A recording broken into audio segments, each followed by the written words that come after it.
You a message. I thought you look really pretty. That's not cheating in my book. You're a disgrace. You're a disgrace. Oh, that's not cheating, is it? What do you mean? It's a form of cheating. It's not. It is. No, it's not. It's fine. You can't get away with that. No, I think you wouldn't. Can't get no, away but here's with the thing. I ain't got caught. Delete the text. Delete the text. Delete the text.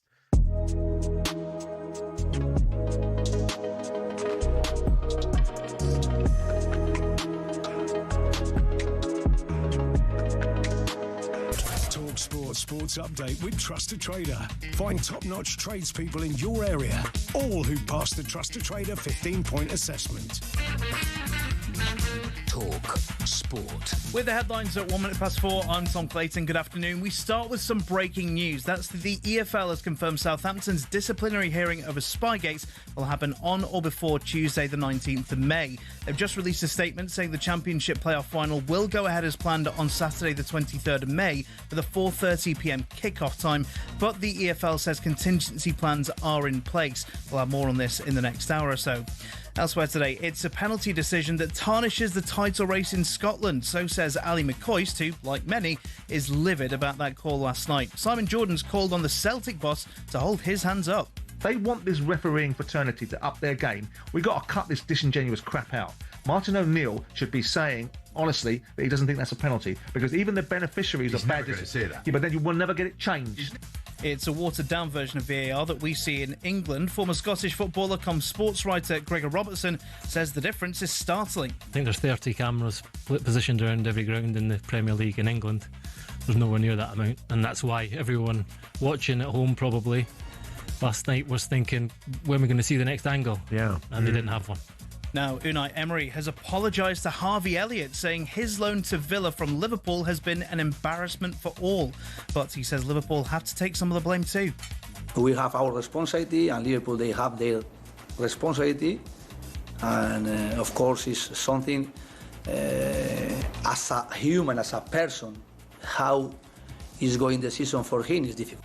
Arne Slot confirmed Elliott will return to Liverpool once the season's done. Liverpool go to Villa live on talkSPORT tomorrow night. And a defender from the non-league side Braintree Town will head to the World Cup this summer. Tommy Smith has been selected by New Zealand. They're in Group G with Belgium, Egypt and Iran. Remember, every game from the World Cup will be live across the talkSPORT network this summer. talkSPORT News. Wes Streeting has resigned as Health Secretary, paving the way for a potential leadership challenge, and Nigel Farage insists he's not a crook over a £5 million gift he didn't declare. Get all of today's in-depth analysis on Times Radio. talkSPORT weather with QuickFit. The season's changing, so get your car's shim pads and studs checked for spring with a free vehicle safety check. Book in centre or at quickfit.com today. Sunny spells and showers, the heaviest showers across central and southern UK. Thunderstorms as well. Breezy with coastal gales later in the far northeast.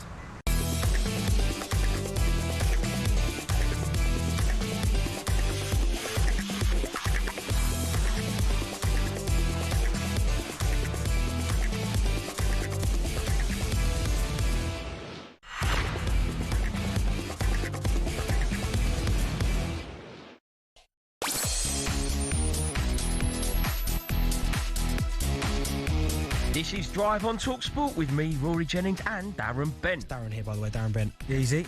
Coming up today, we're looking back on a frantic night in the Scottish Premiership as the title goes down to the wire. But was it a handball? Coldplay's Chris Martin has announced who will be performing during the World Cup's final halftime show. But do we even want one? Do we need this intrusion? Do we need the Americanisation of our World Cup final? WhatsApp Benty returns, so get your WhatsApp voice notes in for Benty right now, and we'll be joined in the studio by rapper and Tottenham fan AJ Tracy. I really am buzzing for that one. All that, plus we'll look back on a good night for Phil Foden as Manchester City keep their title hopes alive, and we discuss the future of Raheem Sterling. This is Drive on talkSPORT, and you can get involved. 03717 22 3344. Why does Crookie look like Friar Tuck today? The haircut is mint. I don't remember saying that. What'd you call him there? Friar Tuck? Friar Tuck. Robin Hood. Yeah, you a big fan? Robin Hood or Friar Tuck? Robin Hood generally. Yeah. Did you ever watch Do you remember the one where he was a cartoon? Robin Hood Yeah, was of a course. fox. I grew up in that. Oodalally and all that. Yeah, I mean that one there, like the Kevin Costner one, I like Men in Tights. Can't. I've watched a new one, actually. We weren't new, but I think Jamie Foxx is in it. Oh yeah. Yeah. What, Jamie Foxx as Robin Hood? No, he's like the who's Robin Hood's like right hand man. Oh yeah, the big strong Little John. Like Little John, yeah. It's like Little John. Oh, No, really? yeah, it was. I like Robin Hood. Yeah, I quite like Robin Hood as well. Now, in case you missed it in the 4 o'clock news, we do have a bit of breaking news from the EFL regarding Spygate. The statement reads, the EFL can today provide an interim update on the ongoing disciplinary proceedings involving Southampton following Tuesday's playoff semi-final second leg. The Independent Disciplinary Commission hearing will take place on or before Tuesday, the 19th of May. So basically, it's a placeholder, isn't it? We're going to find out more on Tuesday the 19th of May or before. It goes on to say, supporters should, however, be aware that the outcome of the disciplinary proceedings may yet result in changes to the fixture. Let's get more on this now with talkSPORT's chief football correspondent, Alex Crook. Afternoon, Crookie. I see Crookie's lines working as well as usual. Because you called him Friar Tuck, he's annoyed with you. Afternoon, Crookie, you there? Did he have much shot? Honestly, he's making a mockery, innit? Making a mockery. He has got the hump. This is what happens. You should go around calling people Friar Tuck. Do you know what, though? They almost had to. If I make a decision really, really quickly, and the fact that I like the fact they've left it where they've said supporters beware that the fixture may change. I just think it's massive. So I'm sure Crookie will tell us more. Yeah, let's go. Crookie, you there? I am. Can you hear me, boys? Yeah, we got you. Crookie, what is going on? This is a fascinating development. Yeah, it certainly is. It's been a fascinating story ever since it first broke that Southampton allegedly had been spotted spying on Middlesbrough in the bushes of their training ground before the first leg of that playoff semi-final. We broke the news exclusively on talkSPORT earlier today that Hull City, who we know are guaranteed to be Championship playoff finalists, they are preparing for the eventuality of the playoff final being moved. It's due to take place next Saturday. We'll be live on talkSPORT, of course, but because of the complicated nature of this process, I think they fear that if Southampton are subject to sporting sanctions, if they are kicked out of the Championship playoffs, they would then mount a legal challenge against that, and I think that's going to make it difficult to play this game as scheduled. My information is that Hull have been told to prepare for the fact it might have to be played midweek in the last week of the season, between the last day of the Premier League and that Champions League final that Arsenal are playing in. But it's not ideal for anybody, is it? The Middlesbrough players return to their training ground today, as I understand it. They will be expecting to jet off on their summer holidays, having been knocked out in the semi-finals. They're due to return to training tomorrow because Steve Gibson is adamant that if found guilty, Southampton should be subject to sporting sanctions. They should be kicked out of the playoff final, and therefore Middlesbrough would take their place. I think alarm bells first started to ring when Southampton put a post up on social media with details of ticket sales for that final. That was promptly removed. This statement does say that Southampton and Hull are expected to relay information to their supporters about ticket sales later today, but this is a minefield for the EFL because whatever decision is made by the Independent Commission, somebody will challenge it. If Southampton are kicked out of the playoffs, they will mount a legal challenge. If Middlesbrough do not get their place back in the playoff final, Steve Gibson is certainly going to challenge it. I'm told he's hired Nick DeMarco, the sort of Mr. Loophole, the hotshot lawyer that's worked with Leicester City, among others, in the past to make their case. Crookie, I'm not quite sure what leg Southampton have to stand on with this one, because I understand if they lose and they're kicked out, they're going to repeal it, as you just said there. They're going to obviously get the lawyers involved, but the evidence is there, right? We've seen, the amount of pictures that are floating around social media of the person that was spying with the phone in his hand behind the tree. Then there's the picture of when Tonga won his Manager of the Month, the guys in the background next to him as part of his coaching staff or analysis team. I don't understand what Southampton could be challenging. It's there in front of everyone to see.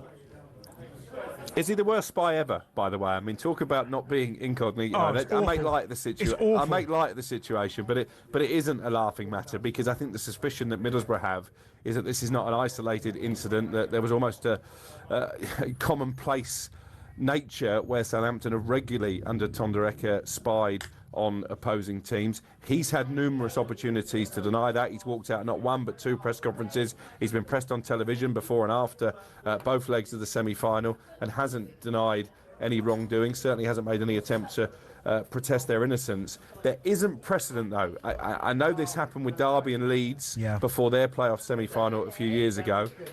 Derby were hit with a fine for that. However, the rules were changed in the wake of that. So this is uncharted territory for the EFL. It's a massive decision, isn't it? When you think about that playoff final at Wembley, they call it the £200 million game. One way or another, there's going to be big litigation cases here. And is it as simple, by the way, as just putting Middlesbrough into the final? If they decide to impose sanctions on Southampton, do Middlesbrough automatically take their place? The reason I ask that question is Wrexham, as we know, missed out on a place in the playoffs on the last day of the regular season. They got hammered by Southampton towards the end of the season. If they could prove, potentially, that Southampton had also spied on them, would they try and make a play to claim a place in the playoffs? Quick, I know we've got to let you go soon, but I was going to ask you that same question because there's going to be a number of teams towards the end of this season who Southampton have beat, i.e. Arsenal, in the FA Cup. Do you think they may even go, oh, no, you were just rubbish then. No, but serious question. Like, there's going to be teams who they've played towards the end of the season that are going to go, well, hold on a second here, start checking CCTV cameras and all sorts, because now you've just opened a whole can of worms. Yeah, and that's why I still think ultimately the decision will be a big fine, as we've seen before, maybe a points deduction for the start of next season, assuming they're still an EFL club. I think it's a massive statement if the Independent Commission and the EFL decide to chuck them out of the playoffs. But we are, as I say, in uncharted territory here. Whatever happens, it's going to be seismic. And I guess whoever goes up now, be it Southampton or be it Middlesbrough potentially, there's going to be an asterisk attached to it. I think in some ways Hull might be the winners here because at least they know they're definitely going to be in a playoff final. So they don't necessarily know when it's going to be yet. Will it be on that Saturday as planned or will it be a little bit later now in the calendar? But at least they can prepare their players. Southampton have got a lot of scrutiny. You wonder if the outside noise is going to affect their preparations for the playoff final. And if Middlesbrough are suddenly parachuted back in, well, that brings its own problems as well.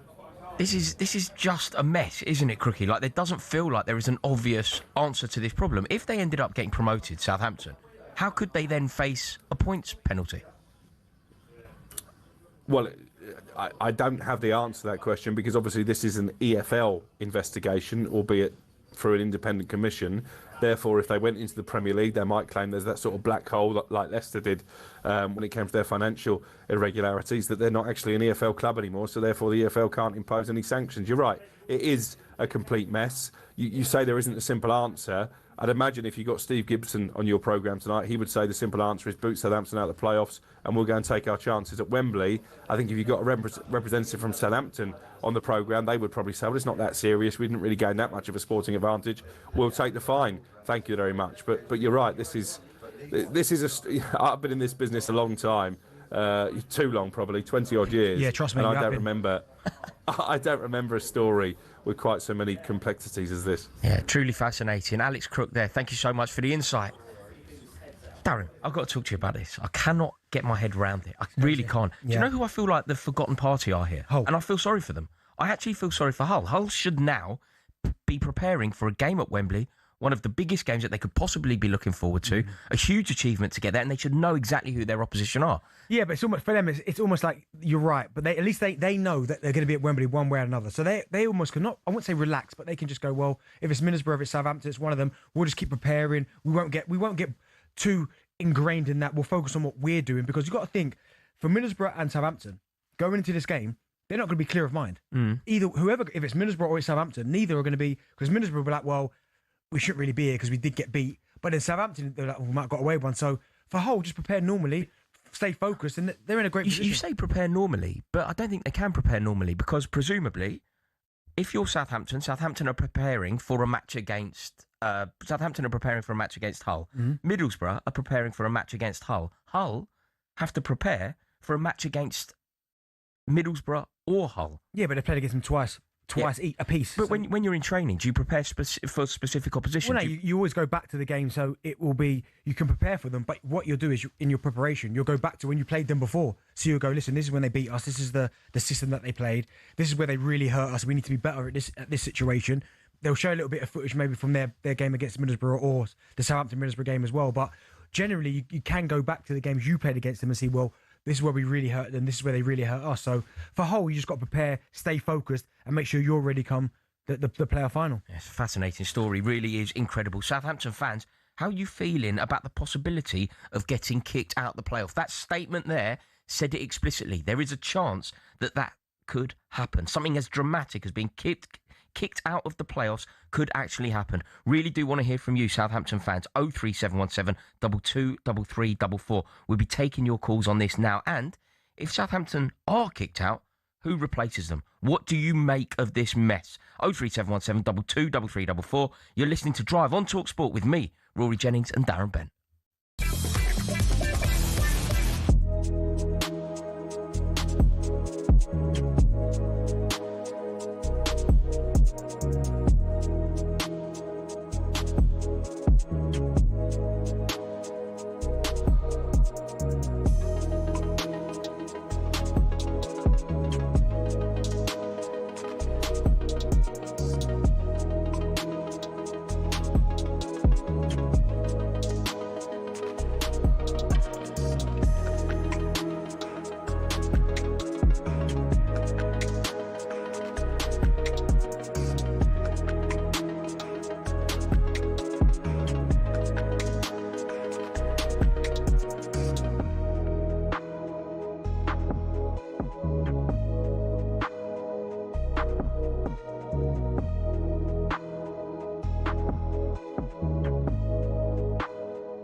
As we alluded to yesterday, Southampton are likely to face a sporting sanction if they're found guilty of spying charges. As a result, they could end up being thrown out of the playoff final to be replaced in that final by Middlesbrough instead, the team that they put out last night at the semi-final second leg stage. We said we'd look into this more thoroughly from a financial, legal expert point of view, and the very man who fits that bill is sitting to my right. Stefan Borsten joins us live in studio. And Stefan, good morning to you. Hi. We'll get into how this may or may not play out in the courts. Is there a precedent, Stefan, for chucking a team out of the playoffs? Well, it happened to Swindon, but it was different. Well, not in terms of the playoffs, but in terms of sort of annulling the promotion. But it was a different situation. I mean, there's no situation where you've had it all come to a head within this small window around the playoffs. In terms of spying / espionage, there's really very few cases anywhere in football in respect of this. So you've got the Leeds situation that we know about, where it was systematic. They ended up with a £200,000 fine. And effectively, the other part of the sanction was to vote in favour of the rule that then came in. This rule that we're now talking about in terms of the 72-hour rule. That was part of the agreement on that. So that brought the rule in. The only other case is actually from the from the Olympics with Canada's women's team, and FIFA in 2024 docked them 6 points.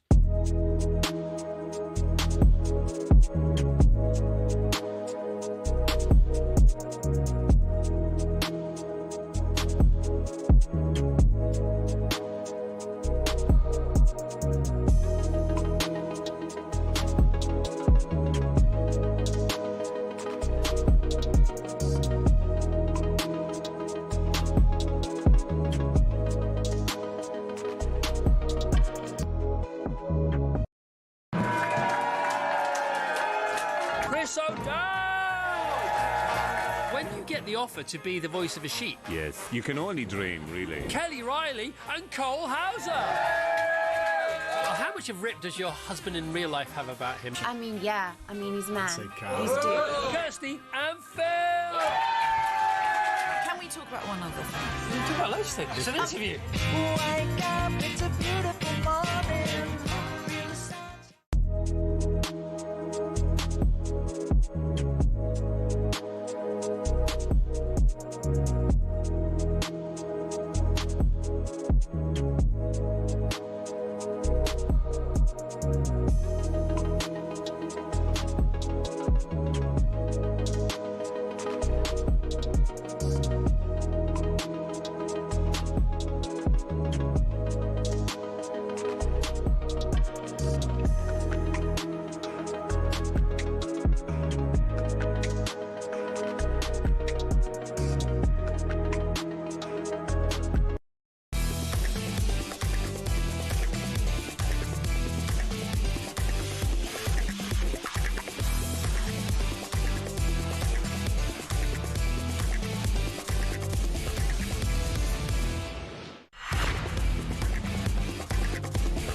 Jack, it's the best tune you've played since you've been back. The Watcher. Welcome back. Dr. Dre, The Watcher. What's the relevance to it, Rory? This. Oh, yes, spying. Spygate. Nice, I like that. There you go. There you go. You are listening to Drive on talkSPORT with me, Rory Jennings, and Darren Bent in partnership with Giacomo. Style and brands for every man. Still to come, we'll be hearing your question in WhatsApp Benty. This is your chance to ask Benty anything, literally anything that you have ever hoped to ask Darren Bent. They know how to start as well. It has to be what's up, Benty. Is that how they do And it? then and obviously tell me your name as well. Right. Thank you with your name on the end. And they can ask anything. Anything they want. All right. So, for example, what's up, Benty? What's your favourite Mariah Carey First of all, song? we haven't started with the proper what's up. I did it properly. That was perfect. Let's do it again. What's up, Benty? That is awful, isn't it? Oh, That's how it's supposed to be. Oh, right, we're going back to 2002. We're actually doing that. Yeah, Thierry Henry's celebration against Man United. No, the Budweiser. Was it Budweiser? Yeah. Okay. Still What's Benty? Name your favourite Mariah Carey song. With Honey. Oh, yeah, just like Honey. Yeah. When your love comes on to me. Yeah, very nice. Very nice indeed. And you can start your message with WhatsApp Benty. A reminder of the breaking news this afternoon from the EFL regarding Spygate. They've released a statement which reads, the EFL can today provide an interim update on the ongoing disciplinary proceedings involving Southampton following Tuesday's Championship playoff semi-final second leg. The Independent Disciplinary Commission hearing will take place on or before Tuesday the 19th of May. But they have confirmed the final will take place on Saturday the 23rd of May at 4:30, but the statement does go on to say supporters should, however, be aware that the outcome of the disciplinary proceedings may yet result in changes to that fixture. Do you know, I do feel sorry, and it will become a mess. And I was chatting to the boys in the gallery there. What about the supporters that have booked hotels? This is the problem. Travel. Because if Southampton do get kicked out the final, are they going to reimburse these supporters? It's not their fault. This is the problem. The second that Southampton got through to that final, Southampton fans, diligent fans, they got a good following. They would have immediately been booking hotels, immediately been booking transport. And suddenly they're out of pocket. It's always the match-going fan that suffers. I think the Southampton club, if they do get found to be guilty, and they are. Listen, I don't want to say they're guilty, but obviously if they do get found to be breaking the law and cheating, that they do something with the supporters. It's an amazing line in this statement. I'm just going to read it again. Supporters should, however, be aware that the outcome of the disciplinary proceedings may yet result in changes to that fixture. They're acknowledging that the playoff final, may not take place on that date. It's a huge story. Yeah, no, I think they have to keep it to the 23rd. I don't think they can change that. But for Southampton, wow, what a mess. How do they come back from this? Yeah, I tell you what. We're going to take your calls on Spygate right now. 03717 223344 is the phone number to call. We're going to Brad. Brad is a Southampton fan. Brad, where do you sit on this? Oh, hi boys. Thanks for having me on. But yeah, big Saints fan, go every week, and it's just a bit embarrassing, really, isn't it, from our end? But the question I want to put to you boys is obviously, look, what we've done is wrong, and if it's all the pictures you see on, there was the one yesterday, the guy behind the tree with an iPhone, but if we're guilty, but do Borough deserve to even be in the final? At the end of the day, we couldn't beat us at home. We beat them at our place. Why don't we just reverse the fixture at the Riverside? Winner takes all, goes to play a final next Saturday. No, because I think there still needs to be some kind of punishment, because there's still a chance then for Southampton, as you're saying there, to get themselves into the playoff final. But I get it, I understand what you're saying in terms of should Middlesbrough be there, but obviously by default they lost to you, then also you might have been spying on their training ahead of that fixture. Well, we don't know, do we? No, exactly. No one knows. There's all these rumours coming out, and everyone just seems to be hating on us in the moment. But it's just been really frustrating because back in January, obviously, I'll be honest, our season looked over. We sold Adam Armstrong, our top goal scorer. Ponder's done such a great job, and obviously the semi-final was there. It was amazing when Azaz scored that goal. We thought, all right, we might be getting that one, and all of this has just been tarnished. Brad, let me ask you a question. Do you start to question, because you went on an incredible run where I thought, oh my goodness, if Southampton get anywhere near the automatics, they might just nip it. But do you question any of it now and start going, well, hold on, was this all sincere? Or are you starting to think there might have been a little bit of cheating going on throughout this run? It's hard to say, isn't it, at the end of the day? But all I was going to say is, do you honestly think it's just ourselves? Do you think this is something that happens in football now? Because I think we've done a great job, 20 games unbeaten, but I don't think we've done that. But I love my team. I'm going to be biased to Saints, aren't I? I go every week. Okay, sorry, Brad. Sorry to interrupt you. What would you want the punishment to be if it happened to you? If Middlesbrough got found to be doing... So Middlesbrough were doing this, and it was against your lot. What would you want the punishment for Middlesbrough to be? I'll be honest. I think for what we've done, it's a fine. I don't think it's kicking out. I don't think. No way, Brad. You've been very open. You've admitted your bias. You've admitted that you see it through the lens of Southampton. But I'm afraid if this was against you, if you missed out.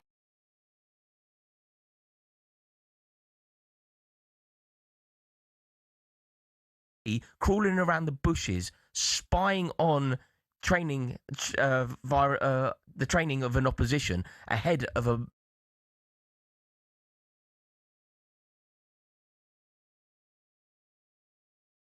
Guilty, yeah. We've got to face consequences for what I'm saying at the moment. It's not there, is it? And this is the problem. There's the time frame. Like with Man City, what they've done with all their charges, it's taken 2 years, and they've gained a sporting advantage with all their transfers. I'm not saying the same situation, but it's just so hard for. But do you know do you know what, Brad? That's always going to be a thing, though, isn't it? And a lot of clubs who do get punished, I know it's completely different. They are always going to go back to that Man City one, aren't they? We get so many callers that come on here going, whether it be obviously Sheffield United happened to them, Leicester have had their points deduction, Everton have had some. Yeah. Every club that's had kind of been punished, they always go, well, in the second year. Yeah, there's always someone else, but that's what's about to for me. Let's find out what Peter, the Southampton fan, thinks. Peter, you're live. What a load of rubbish you're all saying on the radio today. Every day, everyone's slagging off Southampton. Basically, Borough bottled it. They're a worse team. They bottled it from the top two to get into the playoffs. Southampton beat them fair and square. Yeah, they did cheat. For you to say, hold on a minute. Well, fair it's a loose definition of loose. Yeah, it's a very loose definition of fair and square there. No, it's not. You said punishment. That's rubbish. That's well beyond any punishment that's ever been given before. I think you have to consult your OED for fair and square. It's obviously not fair and square if you're crawling around the bushes with a camera. You need to consult your OED, whatever you want to call it, because what you're saying is that we should be punished severely. That's a load of rubbish. I've got an issue with you using the term fair and square. It's obviously not fair and square if you're crawling around the bushes with a camera. Okay, so they got the camera. So what difference did it make to the game? Nothing whatsoever. What? You won? Absolutely no difference. You won the game. We won because we were better. We were a better team. Yeah, but by far the best team. Either way, it doesn't look good. You're saying fair and square. Someone hiding behind a tree with a camera isn't fair and square. I agree with that. Also, Borough were definitely the better team. That's not true. You weren't a better team. Borough were the better team. What are you talking about? When were they the better team? It's far easier for you to put forward that they're the better team when you've been watching them in training. You potentially know the starting lineup. God knows what you could have found out if you're watching them train. How can you possibly call this fair and square? I'm going to answer you. I'm going to answer that. It's far easier for you not to slaughter Southampton every day and give them the worst punishment possible. That's ridiculous. They did something wrong. They put their hand up. That's the end of the matter. We get our fine. We move on. You didn't put your hands up. You got caught. You got caught. No, that's not the same as putting your hands up. What are you talking about? We got caught and we said that we're going to look into it, and that's what we did. Yeah, but that's not putting your hands up. You didn't own up. You got caught. Do you know as well, though, Rory? Do you know what, though? Sorry, Peter. Do you know what, though? The only thing I'd say, right, is that they didn't hold their hands up because I think Crookie said earlier that if Southampton lose, they're going to challenge it. So they haven't put their hands up. In their eyes, which I find bizarre, they still think we haven't done anything wrong. No, it's wild, isn't it? It's wild, but people seem to be very, very impassioned about this, and this one is going to rumble on. Spygate is most certainly going to continue. Now, still to come, we're going to be joined by Spencer Oliver ahead of Dave Allen against Filip Hrgovic live on talkSPORT and The Zone tomorrow. But first, it's time for No Googling. We want to know which player has won the most penalties in Premier League history. Do you know Darren Bent? Does he play for United? He never played for United.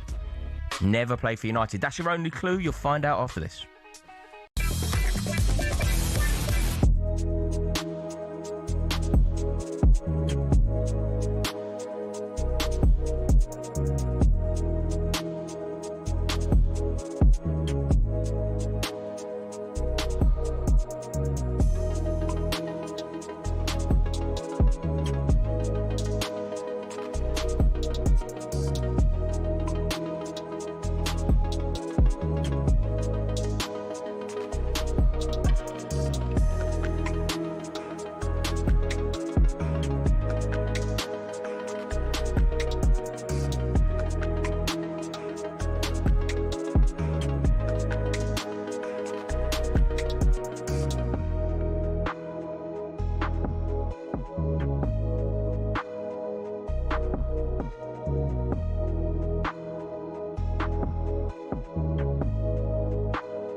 Leeds, they had injuries. They weren't really at the races. Oh, they should have won it, though.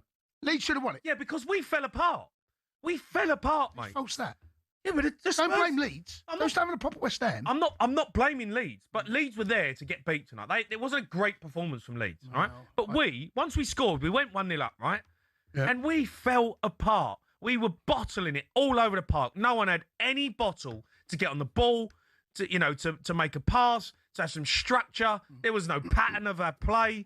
Everything that De Zerbi's probably been working on with them just went completely out the window. Well- There's 11 players just out there hoping that something might happen. I thought it was a good point.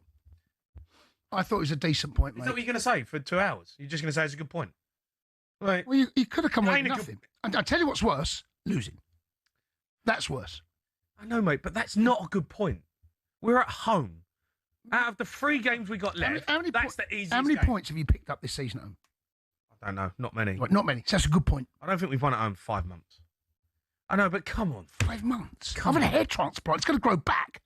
I'll have a hair transplant. It's going to grow back by the time you next win at home. That's how long it's been. I only had a hair transplant about 6 weeks ago. Honestly, I don't know how I feel about that performance. What is Matthias Dell doing? What? Oh, it's Tell a me. brilliant finish. What are you on about? No, the goal's a great goal. What's he doing in his box? What is he doing? A bicycle kick. Yeah. A bicycle kick in your own box when you're in the bottom 3, when you can't see what's around you, and he's trying to do a bicycle kick. Honestly, I mean, what's he doing? Can we just give Everton...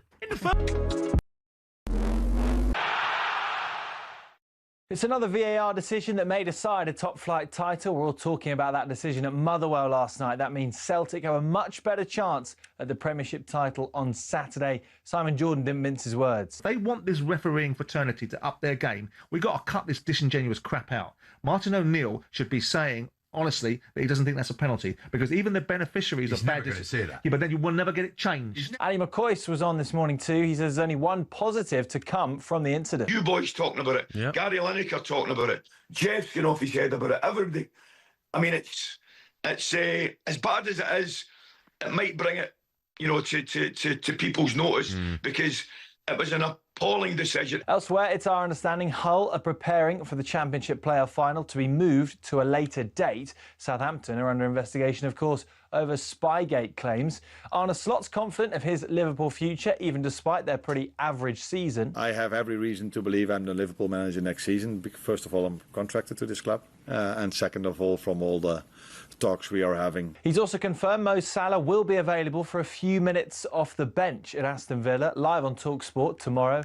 Mikel Arteta seemed to confirm Ben White's World Cup dream is over with a long-term knee injury, but Jurrien Timber could be fit for the Champions League final. There's more at talksport.com.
People call me on the phone, I'm trying to avoid. But can the people on TV see me, or am I just paranoid? When I'm in the shower, I'm afraid to watch. You are listening to Drive on talkSPORT with me, Rory Jennings and Darren Bent. Still to come, we'll be hearing your questions in WhatsApp, Benty. This is your chance to ask Benty anything. Just send us a voice note on WhatsApp on 03717 223344 and start your message with "What's up, Benty?" A moment ago, we brought you the first of this afternoon's No Googling. We asked, which player has won the most penalties in Premier League history? Who do you play for? Played for a lot of clubs. For example, Chelsea. For example, Liverpool. That's all you're getting. I can't say another one. If I say another one, you'll get it. Right, Chelsea, Liverpool. He played for Chelsea and for Liverpool. No. That's a left field shout. Yeah, did he play for Chelsea? Yeah, Buda van Zenden played for Chelsea and Liverpool. Played with him at Sunderland. Not him. I'll give you one more clue. Anelka. Anelka. No, it's a good guess though. I'll give you one more clue, but you have to get it if this clue's involved. Queen's Park Rangers. When he was young. Oh, Raheem. Man like Raheem. 26 penalties won. He was super sharp though, wasn't he?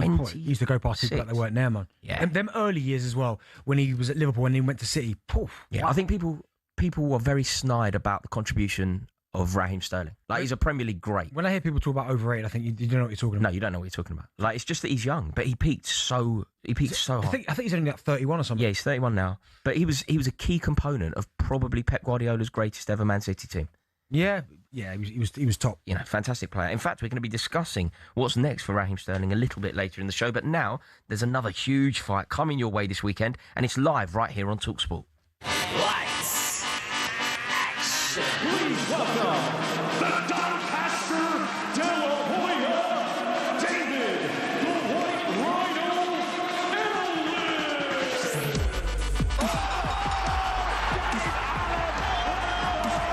This is the be-all and end-all. The Dave Allen story, it will all ride on this one night. A massive win for the Doncaster heavyweight. Whatever happens, I am having it. DN12 style, believe me. Yes, that's right. Heavyweight season continues this Saturday right here on talkSPORT as local lad Dave Allen aims to upset the odds against Filip Hrgović live from Doncaster's Eco Power Stadium.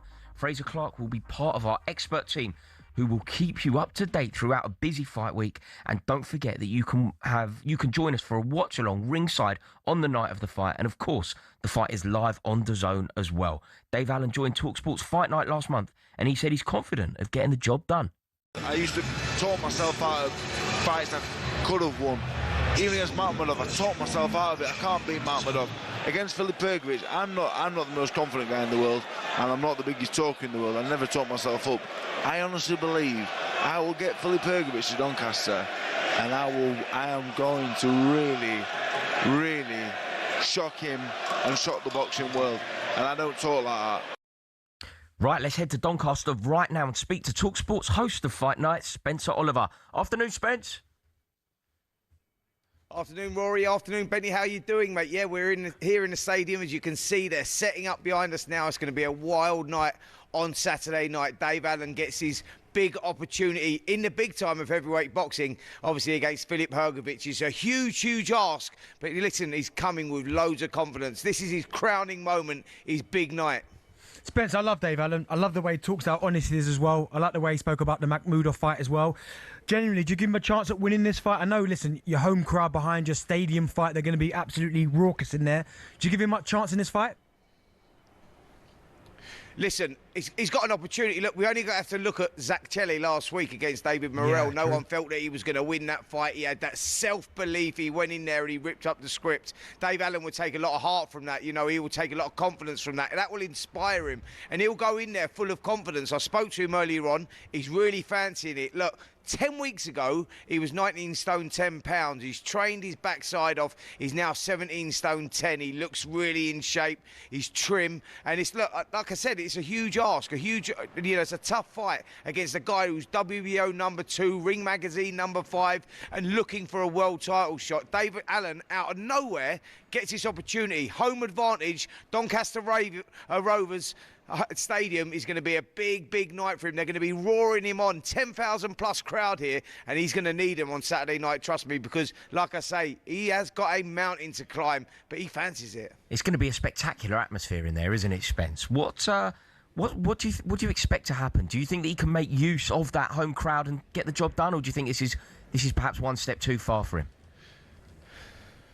Well, listen, look, there is levels in this game, and Dave Allen hasn't proven that he belongs in this level. Last time out, against Makhmudov, he fell short. He put up a good effort, but he come up short. This is a step up again from Makhmudov, but like I say, home advantage is crucial in a fight of this sort of magnitude, and Dave recognises this is the last roll of the dice, and he will have to roll the dice and do it early.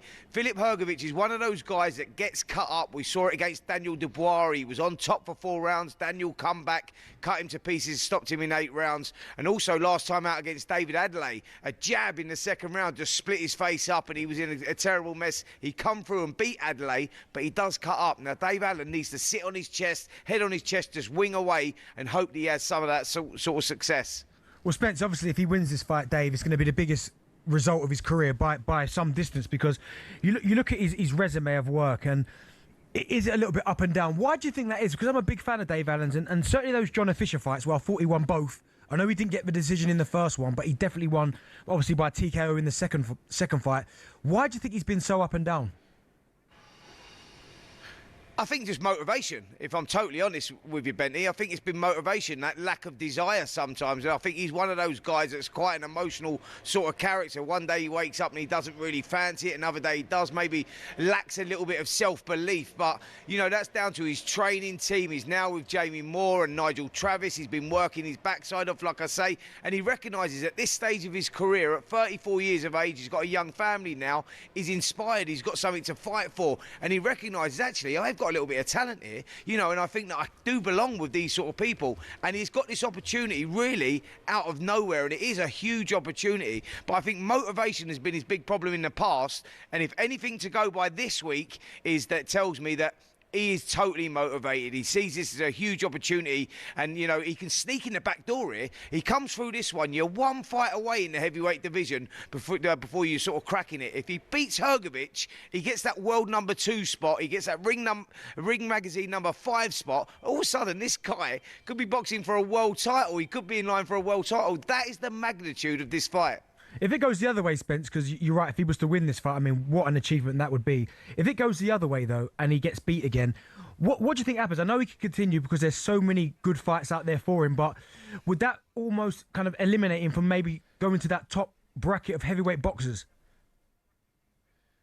Yeah, Benty, I think that if he loses this fight, I'm not sure where the motivation will come from. You know, he would have had a big couple of paydays. You know, he's done himself quite well. He's securing his family's future. I can imagine he's getting a big payday here. But if he falls short here, you go, where will the motivation come from? You've had a crack at the big time. You've fallen short. And if you look in the past, he's lost to the likes of Tony Yoka, the former Olympic gold medalist. He's also lost to Dillian White. So he's always lost at that final hurdle. Yeah. If he falls short again here at 34 years of age, I'm not sure where that motivation comes from. It's probably looking at retirement. That is what's on the line here. He either gets a crack at a world title or retires. It's like it's all or nothing here.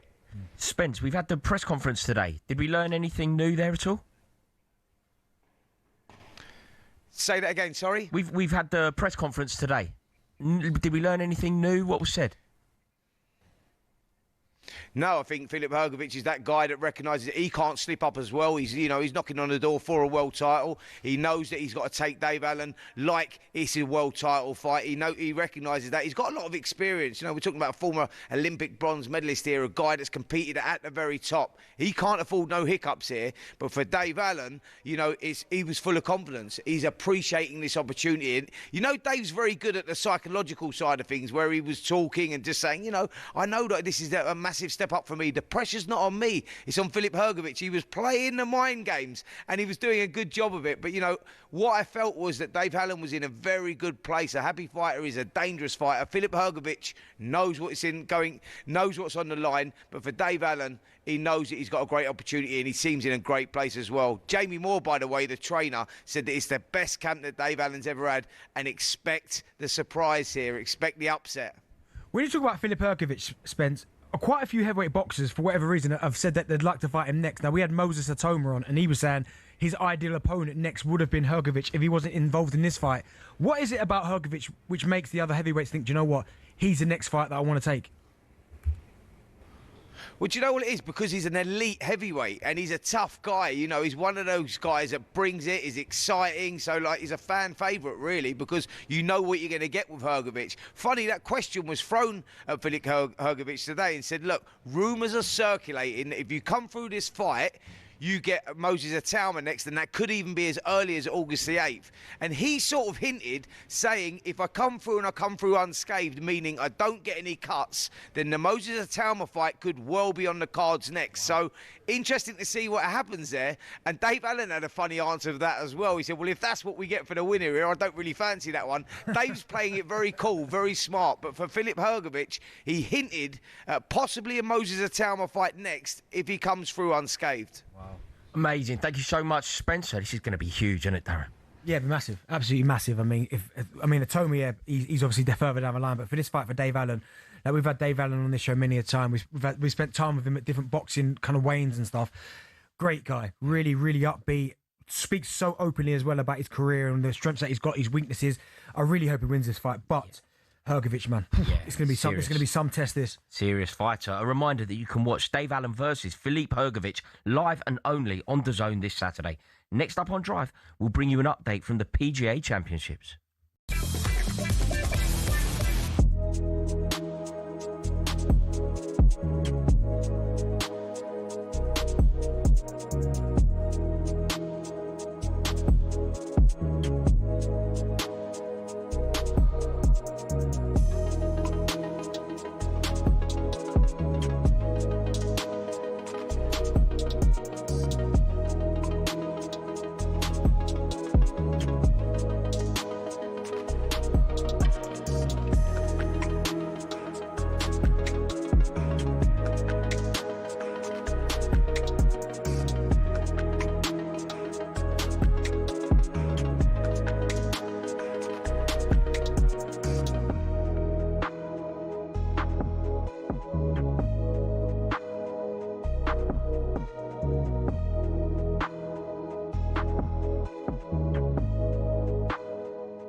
Another developing story this morning coming out of Manchester United. Manchester United have reportedly reached out to other potential candidates, but wish to speak to Michael Carrick first. What do you read into that? Is the significant fact of that Carrick gets first dibs in speaking to those who will make the ultimate decision? Well, in other words, he's leading the way. I find it strange how these things come out. Like, who is it leaking the fact that United have spoken or speaking to other candidates before they speak to Michael? I mean, it's bizarre, especially when you're talking about one of the biggest clubs in the world. Can they not do business? Can they not keep their own counsel? I find that a bit bizarre, but he's done really well. And, with the position they were in to where he's got them, you could argue he deserves another go at it and bring some players in the summer. And I wouldn't say that's a huge risk. The progression they've made under him, I'd give him another go. Yeah. Yeah. Significant, Simon, that they want to speak to Carrick first? Yeah, again, I don't know who's briefing in and whether it's coming from Carrick's side or whether it's coming from Man United's side as to the briefing in as to why Man United need. You can employ an England manager without anyone knowing about it, but they can't seemingly have a conversation amongst themselves without broadcasting it to the media. I don't understand why that is the case. I still think it's fraught with lots of questions that need to be asked and answered about the position of someone that becomes in moments of adversity. We've seen no moments of adversity for Carrick, really. Chris O'Dowd! When you get the offer to be the voice of a sheep... Yes, you can only dream, really. Kelly Riley and Cole Hauser! How much of Rip does your husband in real life have about him? I mean, yeah. I mean, he's mad. He's Kirsty and Phil! Can we talk about one other thing? We can talk about loads of things. It's an interview. Wake up, it's a beautiful morning.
Can't believe he's taking it there. Southampton, confessions.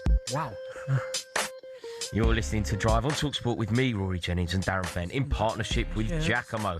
Get fresh looks and great brands from Giacomo. Still to come, we'll be hearing your questions in What's Up, Benty? This is, how did I do? That was this. Even he's laughing at the back. Was that no good? Disgusting, that. Mate, I don't even know. Really? What's up? That's how you do it. Do you think it has to be like that every time? Yeah, but you don't commit like to it's it. going to grate. Yeah, you don't commit. No. Go again. What's up? He's not committing to it. I feel like I'm committing as much as I can commit. No, we need to commit to a joke that was sort of dead in 2002. Okay, that's good. That's what we get. That's good. That's what we get. Okay, yeah, no, that's serious. That's serious. I like my game. You know, I've still got some time. So you can get anything in. Just send us a WhatsApp voice note on 03717 223344 and make sure you start your message with "What's up, Benty?" That is. Oh, that's a good fight. That's a good fight. That's me. I've peaked. I've given up. But just quickly, Arne Slot has said that he has every reason to believe that he will remain as Liverpool head coach next season. I think so. You think he's going to remain? Yeah, I'm not saying he should remain, but I think he will. I can't believe it. I honestly, I can't believe that he's going to still be there. Yeah, but it's just Liverpool don't panic like that. But it's not about panicking. It's just about looking at what he's delivering. It's about looking at the way that he conducts himself. It doesn't look like a Liverpool manager. In 2 years at the club, he's won a Premier League title. He's won a Premier League title, but the reason that I think you should get rid of him is only 20% about the results. Everything about the way that he conducts himself, the way that he speaks in press conferences, that isn't a Liverpool manager to me. I know, but still, lifting that. Yeah, I know it is big. It is big. Also, Mikel Arteta has said that Jurriën Timber is doing everything that he can to be fit for the last few games of the season. Darren, how big would that be? Yeah, it's big, but I don't want to force him. Listen, Mosquera's more than adequate enough to play in right back, and Timber's been unbelievable, but the last few months, when he was fit, he was flagging. You could tell you how tired he was. I know he's had a little bit of rest, he's had the injury, but don't push him. Mosquera's more than adequate to play in that right-back position. Yeah, I do agree with you. Now, though, it's time to get an update from the PGA Championship with talkSPORT's Gabby Partington. Yes, guys. Well, it's brightening up a little here in Pennsylvania and still plenty more brewing out on the golf course. And it's the marquee group of Rory McIlroy, Jordan Spieth and Jon Rahm who continue to take the most of the crowd's attention. Now, Spieth, he's the man in control of that group, now 2 under thanks to another birdie, stretching to a 2-shot advantage over Rory McIlroy. And meanwhile, Rahm has slipped the wrong way with a bogey and drops to 2 over par. A rollercoaster opening for Tyrrell Hatton. He started with a birdie before leaking 4 shots over 3 holes. But there seems to be a response coming now and just landed his first birdie to opening his back 9. But the moment everyone is still talking about belongs to debutant Dan Brown, a stunning hole-out eagle at 11 and a couple of bounces on the green before rolling in, sending the crowd wild. He now sits just 1 off the lead. PGA Championship update on talkSPORT with Arnold Clark. Get the UK's best used car deals, guaranteed. Cheers, Gabby. Now it's time for this. Objection! Sustained. I sentence you to a lifetime of supporting United. Football Court is now in session with Judge Paddy on talkSPORT with Paddy Power. It's time now for Order in the Court as we welcome Alex Fitzgibbon from our friends at Paddy Power for this week's Judge Paddy, who is here to rule on a topic that Benty and I are going to debate. What are we talking about this week, Your Honour? Hey fellas, how are we keeping? All good? Alex, how you doing, mate? You all right? Looking well? Benty, how are you? I'm good, mate. Yeah, where's Andy Benty? Yeah, we ditched him. We sent him to another. Show. We've got Rory upgrade. That's very generous. It feels like the B-Tech version of Andy Goldstein to me, to be totally frank. But how are you? I'm trying to get on your side here. You're the judge, aren't you? Not too bad at all. Not too bad. Bit of a change of scenery with you here, Rory, to be honest. Me and Benty and Andy have something going, don't we? Don't we, Benty? Really? Free the crowd and all that. No, you know, we do, right, but Alex lets Andy bully him. Like, Alex is all strong, and Andy says one thing and he lets him bully him. Oh, really? What, who's winning the whole time? What, does Goldstein generally win this? No, Goldstein doesn't have a clue. Is that right? Okay, right. He just makes up the stats as he goes along, doesn't he, Benty? That's the way to do it. That's the way to do it. Present your opinion as fact and hope for the best after that. Yeah. That's what I do. Some of them are ridiculous, though. But anyway. Right, what are we debating today? So today we're going with, obviously controversial last night. Should Celtic have been awarded the penalty last night? So, yeah, Rory, you're new, so you can go first. Okay. Right, just to let everyone know, Benty and I get 45 seconds each to make our cases and present our evidence. Alex, you are the judge. You're going to judge our knowledge, our stats, our delivery, and anything else that you find relevant, right? That's the one. Okay, Alex, I just want to say you're looking resplendent. It's out. He's trying to ghosting. Don't all I'm fall saying for that. is, you're on a big LED screen, and I want to say how good you look. Yeah, my head's probably taking up half the screen outside, though, is it? No, it's a glorious shot. Glorious shot. Right, we're going to debate this, and I'm going to argue that it was a correct penalty. Wait for the time. You got to say. Okay, I'm ready for the time All to start. rise for the Honourable Judge You know Paddy. he's new anyway, Benty. Right, the reason that it was a penalty is because the hand was obviously in an unnatural position. If you put your hand on your head before heading the ball, you are giving the official a decision to make. You are causing yourself a problem by putting your hand upon your head. Using your arms for leverage is one thing, but placing it on your head as you make contact with the ball is obviously going to result in a penalty. If you didn't have your hand in an unnatural position, there would not be a decision to make. Clear penalty. And do you know what? I didn't even want it to be given, but it's clear to me that it's a penalty. And if you argue in the alternate way, Stop, please. That wasn't great. That was it. Oh. No, you can't get in his head. We don't need your opinion on this, Benty. It's literally Benty, wasn't case. it? Benty, that was passionate. Yeah, it was passionate. Yeah, that's passionate. Look, he's trying to get on side now. All right, listen, I'm ready to go now, Judge.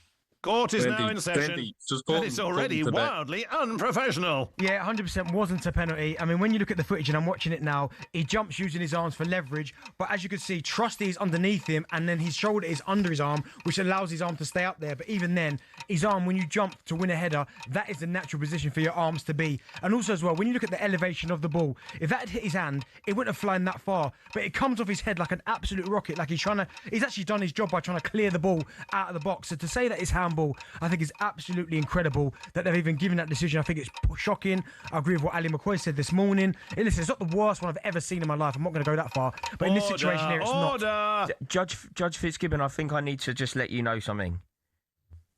Benty was doing that with prop. Mine was all off the top of the dome. Yep. Benty's half reading. Like, he's coming in like... Yeah, but he's got stats. That's he unnatural. always goes with, it's just the way Benty rolls. Benty's always going with stats, brings them straight in. Rory, you're miles off it. Miles off it. Benty, you know, look, being honest, I'm a defender, so I think it's very harsh.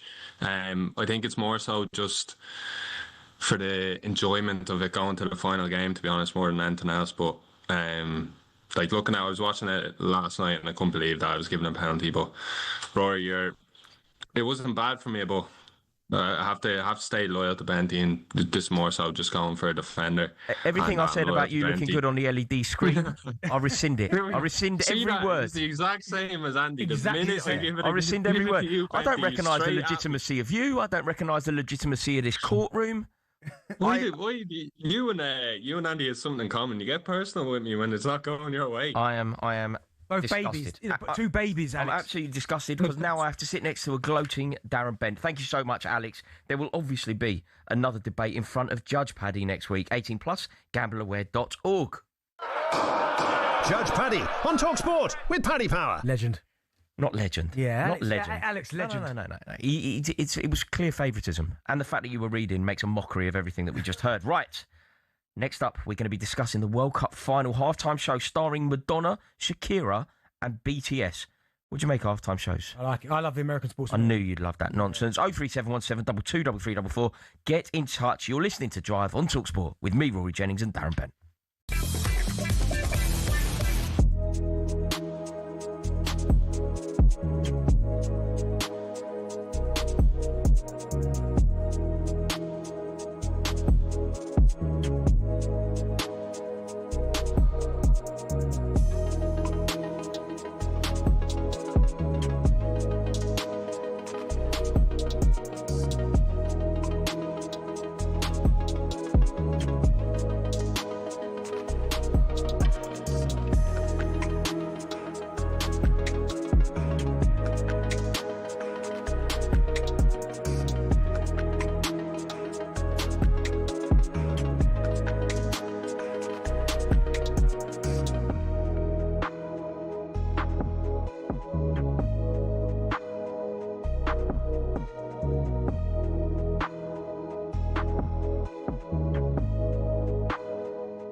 James Corden is with us in the studio. Good morning. Good morning, mate. Good morning, So James. happy to be here. It's our pleasure. How are you? I'm really well. Yeah, I'm very good. Thank you for coming in. It's a pleasure. It's yeah. lovely. We've got so much to talk to you about. For sure. Before we talk about football, right? Yes.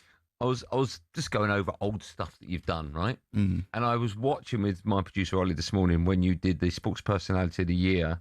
I think it was 09, 07, I can't remember. It was nearly 20 years ago. And you stood up in front of everyone, right? Yes. You gave, as Smithy, you gave this massive speech. Smithy won Coach of the Year. And I said to the producer, he's got a good memory, right? How nerve-wracking must that have been for you? Was that just insane? Did you have autocue on that? Or was that...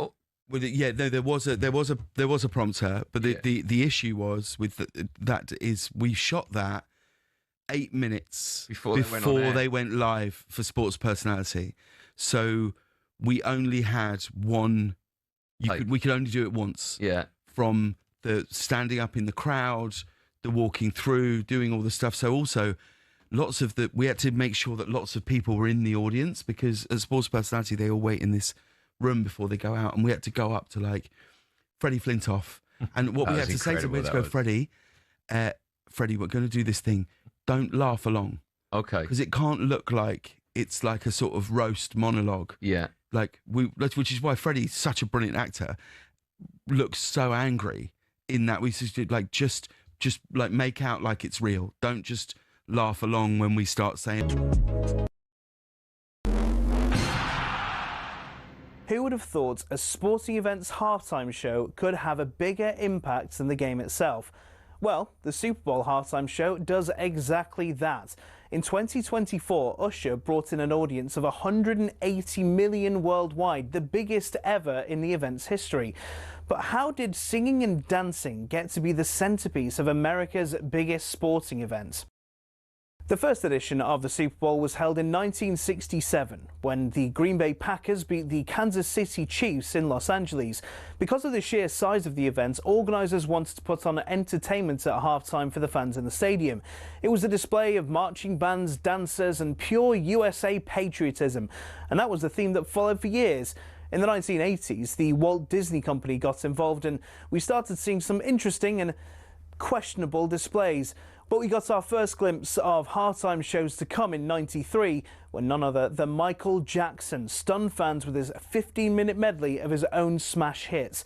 When he walked out on stage, he had to wait for the crowd's cheers to die down for about 2 minutes before even starting his first song. Diana Ross, Gloria Estefan, Phil Collins all starred in their own shows, as did Aerosmith, who performed alongside NSYNC. Things got a little bit out of hand in 2004 when Justin Timberlake and Janet Jackson produced perhaps the most famous or infamous wardrobe malfunction in history. Shows from the likes of Prince, Lady Gaga and Beyoncé are considered by critics as the best. To give you an idea of the scale of things, Rihanna's 2023 halftime show included roughly 800 people. These ranged from backing dancers to stage crew to camera operatives broadcasting to millions around the world. The whole stage for that show was built in roughly 8 minutes and was broken down and cleared away in the same time. The acts perform for free nowadays, even though the experts reckon it costs around $13 million to put on Rihanna's show. Artists know they'll rocket up the charts in the following weeks. Rihanna's average sales improved by 140% in the months following her performance. The Super Bowl halftime show will be a fixture in pop culture for years to come. So the question is, who next?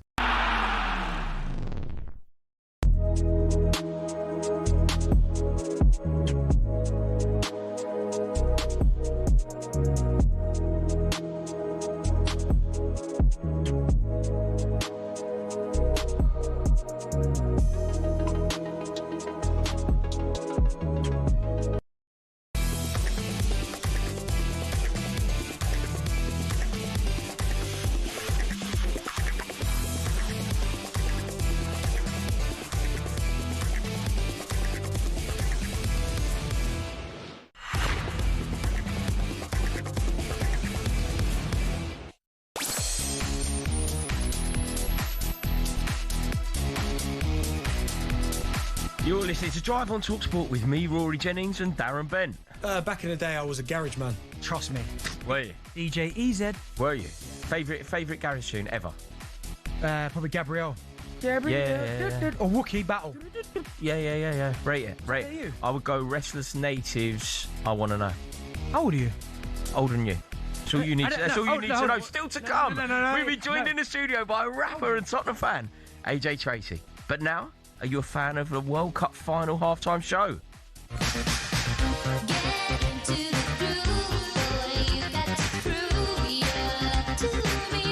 I'm not a huge NFL fan, but I do actually stay up for the Super Bowl for half-time. But it's the timing that's the issue, as long as the pitch is all right. But I think it's a bit of fun. I'm ambivalent to the half-time entertainment, to be honest with you. Was it a necessity? No. Was it an inevitability of Trump's going to be all over this? Of course it was going to be. I don't think football fans in this country will ever totally really buy into that. It'll be a longer gap. Yeah. At half time. Yeah. That's not good for players, man. That can't happen for football. I'm on tonight, you know my hips don't lie, and I'm starting to feel you, boy. I know that I'm supposed to speak now, but it feels rude to speak over such a great song. Yeah, Shakira and Wyclef. It don't get better than this. Let me tune this. Oh, it's unrivaled. Absolutely unrivaled. Oh, he's got the moods, Darren Bent. That's right. Madonna, Shakira, and K-pop boy band BTS. So there's a boy band called BTS. Would you have known that? No, but my kids were obsessed with that Demon Hunter. Yeah, K-pop Demon Hunter. My kids obsessed with that. Yeah. So. Yeah, no, that was very popular. But so you got Madonna, Shakira, and BTS are going to headline the halftime show at this summer's World Cup final on July the 19th. The halftime show during last summer's Club World Cup in the United States between Chelsea and Paris Saint-Germain lasted more than 24 minutes. This is going to be the first time that there has been a halftime show at a World Cup final. I've got a terrible feeling that you're going to tell me you have no problem with this. No, I haven't got an issue with it. Oh, God. But then I'm used to... Listen, I love American sports. People know that. I love American sports. I love the Super Bowl halftime show. Of course, it's not going to be for everyone, and I get that. I've got no issue with that at all. But what they're going to have to do is make sure that they've got plenty of bikes in the dressing rooms, the warm-up areas to keep the legs moving, because I've been to halftime, 24 minutes, that is long. Especially when the intensity of the game, then you go in and you cool down a little bit, and then you talk about 25 minutes before you get yourself back out there. They have to keep warming. Aaron, you know when you say that you love American sports and you therefore don't mind the intrusion of a halftime show, I kind of get it. I went to a Super Bowl. Snoop Dogg was there. That was unbelievable. That one. Yeah, and that was great because it was a Super Bowl. But I wouldn't necessarily want that an FA Cup final. I think when you buy into the American experience, you get the American experience. Why are we getting the American experience in a game that doesn't necessarily need one? Probably because it's in America. I think if it was elsewhere, it probably wouldn't be. That wouldn't be the case because it's in America. Although we started to get it in Champions League finals, haven't we? We've had Dua Lipa at a Champions League final. Yeah, you know, I get it. It's not for everyone, and I've got no argument. If people come on here and say, "Nah, it's rubbish. I hate it." Then listen. You're going to get no argument from me. I just quite like it. But then also as well, it depends on the act. Like, listen, Shakira. I know a couple of her songs. Madonna. I'm not a fan of Madonna. I know she's a legend, but that's not my cup of tea. So again, it comes down to personal preference. Because if you're a football fan but you love Madonna, you're going to be like, "Oh, I quite like this." Do you know what I mean? So yeah, don't get me wrong. I've got a bit of time for Madonna now and again, you know, like a Virgin and all that. But I wouldn't want it in an FA Cup final. Who's your favourite artist ever? Ever? Prince, probably. So Prince halftime World Cup show. You'd be over there laughing. Well, Prince singing "When Doves Cry" at the World Cup final. I'd be all over that. That's my point. I would be all over that. But realistically, it shouldn't happen. It shouldn't be happening at a football match, should it? The halftime interval should involve some Bovril. 15 minutes. Hey, let it go. Them days are gone, man. Do you know? Yeah, them days. Listen, I would love to bring them days back in terms of, because we always speak about it, that the football now is come away from the average football fan in terms of a dad, his son, like as a family, they can't go to football anymore. It's way too expensive. So those days are done. We did a section on here before last season about certain football stadiums selling salt and pepper chicken. Yeah. Instead of just, do you know what I mean? The usual Bovril, as you're speaking about, stuff like that. So the game's changing, the game's evolving, not for everyone's liking, which I understand. And this is just a way of getting more eyes on it because, listen, K-pop, they're huge. That K-pop is massive. Yeah. So it's just getting more eyes on it, which means generates more money. It's unfortunately, everything around football now and sport is money. Do you think that we should have anything detracting from the football? Like the point of the World Cup final, what should be mesmerising and fascinating about the World Cup final is the football. Yeah. Like, you know, you could have a situation where England are taking on Spain or whatever. Yeah. That should be what we're focused on. It's going to be just a huge distraction if suddenly Madonna's wheeled out and she starts singing Papa Don't Preach. Like, is that what we want at a final? Well, listen, I don't mind it, but would you have more? Because they're talking about 24 minutes long, aren't they? 24, 25 minutes. Well, it was 24 minutes in the Club World Cup final between Chelsea and Paris Saint-Germain. They went on for 24 minutes. It's very unlikely that Coldplay, Madonna, Shakira and K-pop boy band BTS are going to get it all But done. that's my within point. 24 Would you be, because usually half time's about what, 13, 15 minutes? Yeah, right? 15, I think. Would you be happy if they crammed all of it into 15 minutes? So the length of time in between didn't change, but we still had an act. Would you have an issue with that? So it doesn't go any longer. They managed to get it all in 15 minutes, and it's just normal. I think I'm just a traditionalist. I just don't think it's necessary. Like, I really don't. I just don't understand why we are trying to make a concert out of a FA Cup final. If you want to watch Madonna... Yeah, but no, it's not FA Cup final. Sorry. It's the biggest final on the out planet. Of the World Cup final. If you want to watch Madonna, that's fine, but don't inflict Madonna on football fans. If I'm a football fan in a stadium, I'm there to watch my team play football. I'm not there... Yeah, but half-time you're not. Half-time you're going to do what? Pint. Well, there you go. You still can do that. But the people in there can still stay and watch the concert. They're not forcing it on you to say everyone's got to stay in the seats and watch it. Yeah. I think a lot of people's issue will be the timing. They don't want 25 minutes a break. I think if they can condense it, which they won't be able to do because there's Shakira, Madonna and K-pop, I think if they can get it in within that 15 minutes, so it's not like there's no lag afterwards and the players are still coming out at the same time, I think people would be okay with it. But if you start dragging on and on and on, then people are going to lose their minds. So let's just kind of go, look, it's happening now. If there is going to be entertainment, what do you think about the lineup? Madonna, Shakira, BTS? I mean, it's pretty much for everyone. You've got the old school with the Madonna and Shakira a little bit to an extent. Shakira's got the football. She got football heritage, obviously with Waka Waka. She did the she's done it before. You got obviously a K-pop, and that Demon Hunter on Netflix was massive. The tunes on there, so yeah, they were bangers. Those tunes were bangers. I have them on in my car for my kid. Right, so right now they're hot. Yeah, I said one of the hottest things on the planet. So yeah, listen, again, it's not going to be for everyone. You're going to have people going, "This is a load of rubbish." You're going to get some people that think, "Oh, it's unbelievable." So again, I just think it's the timing. I think if you can condense it into 15 minutes so it fits within a normal half time, I don't think you'd have any issues. Do you know what I think is part of the problem with it as well? Just one more issue, and I know that I'm being really negative here, but I looked through, I ended up online and I was flicking through trying to just see if I could buy World Cup tickets, right? I just thought, let's just see how it goes. And you could I could get them for the World Cup final. I'll show you, I took a screenshot of it. Yeah. Guess how much they were? $7,000. 16 grand. Yeah. 16 grand. And I think part of the way that these organisations will try and justify that cost is by saying, well, it's a ticket for the World Cup final, but it's also a ticket to see Madonna. It's just another way of extracting more money from football fans. And that's what I said to you. A lot of it's about money. Around sports and finals and things. And I get it with the Super Bowl, it's tradition. Absolute tradition to get a huge superstar to do the halftime show. But again, unfortunately, the way we're moving in a direction is that it's about the cost and money. And if it generates more money, they're going to continue to do it, which is why you're seeing it happens in Super Bowl. It happens in a lot of American sports. It happens. We saw it now at the Club World Cup. We're going to see it at this World Cup. Yeah.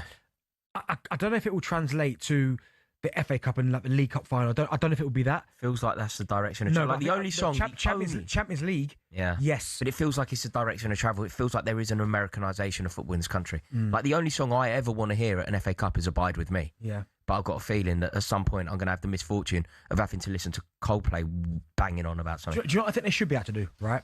Which I think would be a good idea in terms of the halftime show. Because you're gonna get supporters watching the World Cup final, right? And you're gonna get some people that are like, oh my goodness, Shakira and Madonna's coming on, love that. But you're also gonna want to get people that are gonna want to hear the analysis at half time from the pundits, like, well, what's going on? I think there should be almost like a button you can press, so you either watch the concert or you can watch the analysis. Because again, there's some times where I don't watch all the analysis, but there are times I'm like, oh, let me hear what they're saying about this first half. So I think that there needs to be a choice. I agree. We are taking your calls on this. What do you make of a halftime show at the World Cup final? 03717 22 3344 is the phone number to call. And if you want to have your say on yesterday's handball fiasco in the Scottish Premiership, give us a bell. 03717 22 3344. This is Drive on talkSPORT with me, Rory Jennings and Darren Bent.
It's going to be a fun run. I mean, with the Premier League, I think it really is in our hands now. I can't see us giving it away with our remaining fixtures, especially Burnley at home next Monday night, which I will be going to. Kurt, I feel as well, Man City will drop points. I really believe it. Bournemouth away. Irio's last game, home game of the season, and they're fighting for Champions League. That's a tough game for Man City. Yeah, correct me if I'm wrong. If obviously Aston Villa go and win the Europa League final, doesn't that open sixth place? Yeah. So Bournemouth have got it all to fight for. Because Brighton have got 2 winnable games behind them as well, so they know they probably need 2 wins. Bournemouth. Yeah, Brighton have been in great form as well. So yeah, it's going to be an interesting one. But guys, I've got to tell you, and I know you guys have probably already been told, but a lot of rival fans listening to this are going to think I'm crazy. I actually, a few weeks ago, had Mikel Arteta's face tattooed on my forearm. No, I don't believe you. I really have. It's on my TikTok page. I don't know if I'm allowed to say the name of it, am I? Yeah, I don't see why not. Yeah, so if for anyone listening, it's called Arsenal.overflow. And yeah, you'll find it on TikTok. It's pinned at the top of my profile. I had Mikel Arteta's face tattooed alongside Thierry Henry and Emirates Stadium in the background because I do believe in this man. I do believe he is the one that's going to get us over that line, get us the trophies. And once these come in this season, I think we're just going to keep on going. Then I think the next couple of seasons we'll continue winning a lot more silverware.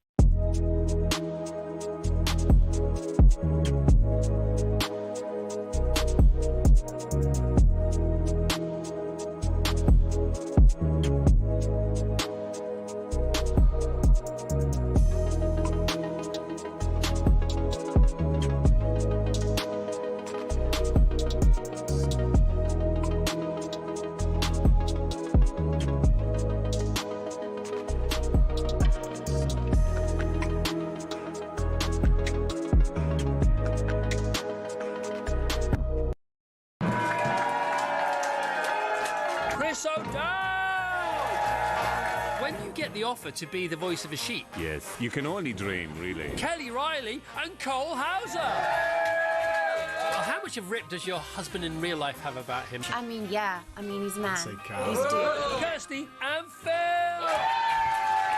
Can we talk about one other thing? We can talk about loads of things. It's an interview. Wake up, it's a beautiful morning.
It's one of your songs. Is it that K-pop thing?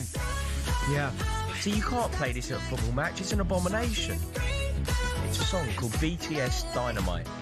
Like, we can't inflict this on football fans. What are we doing? What's going on with the world? Yeah, but for the millions of people that hate this, there's another 10 million that love it. Yeah, so they can go to a concert. You don't need to play it at a football final. It's absolutely ridiculous. You are listening to Drive on talkSPORT with me, Rory Jennings and Darren Bent, in partnership with Giacomo. Style and brands for every man. Still to come, we'll be hearing your questions in What's Up, Benty. That is absolutely pathetic. Oh, get a grip. You need to get a grip with that What's Up, man. Grip. That was good. That was rubbish. Go on, do your best one. What's up? Okay, that was better than mine. I concede. By the end of the show. What's up? What's up, Benty? I can't do it. I mean, I felt like it was quite a trite joke in 2002. So to ask me to do it now is very tricky. However, you do have time to get in your WhatsApp messages on 03717223344. Just quickly, though, Inter Milan have completed a first domestic double in 16 years with a 2-0 win against Lazio in the Coppa Italia final. Huge for Inter Milan. Congratulations to them. And the EFL have confirmed today that the Independent Disciplinary Commission hearing will take place on or before Tuesday the 19th of May. The exact date remains under discussion and is expected to be confirmed shortly. However, they have also said that supporters should be aware that the outcome of the disciplinary proceeding may yet result in changes to the fixture. Changes to the playoff final are certainly possible. Now, we're taking your calls. What do you make of halftime shows at the World Cup? 03717223344. Marcus is a Tottenham fan. Where do you stand on this one, Marcus?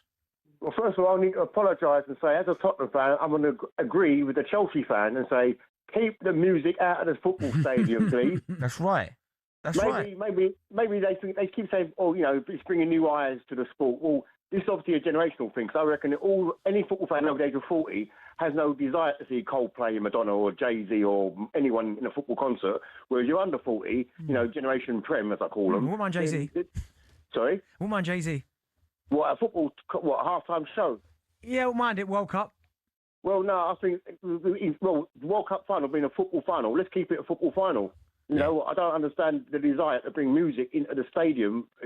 But I said, I would imagine the vast majority of fans in the stadium are there to watch a football match. Yeah, but you can still watch the match. You can still watch the match.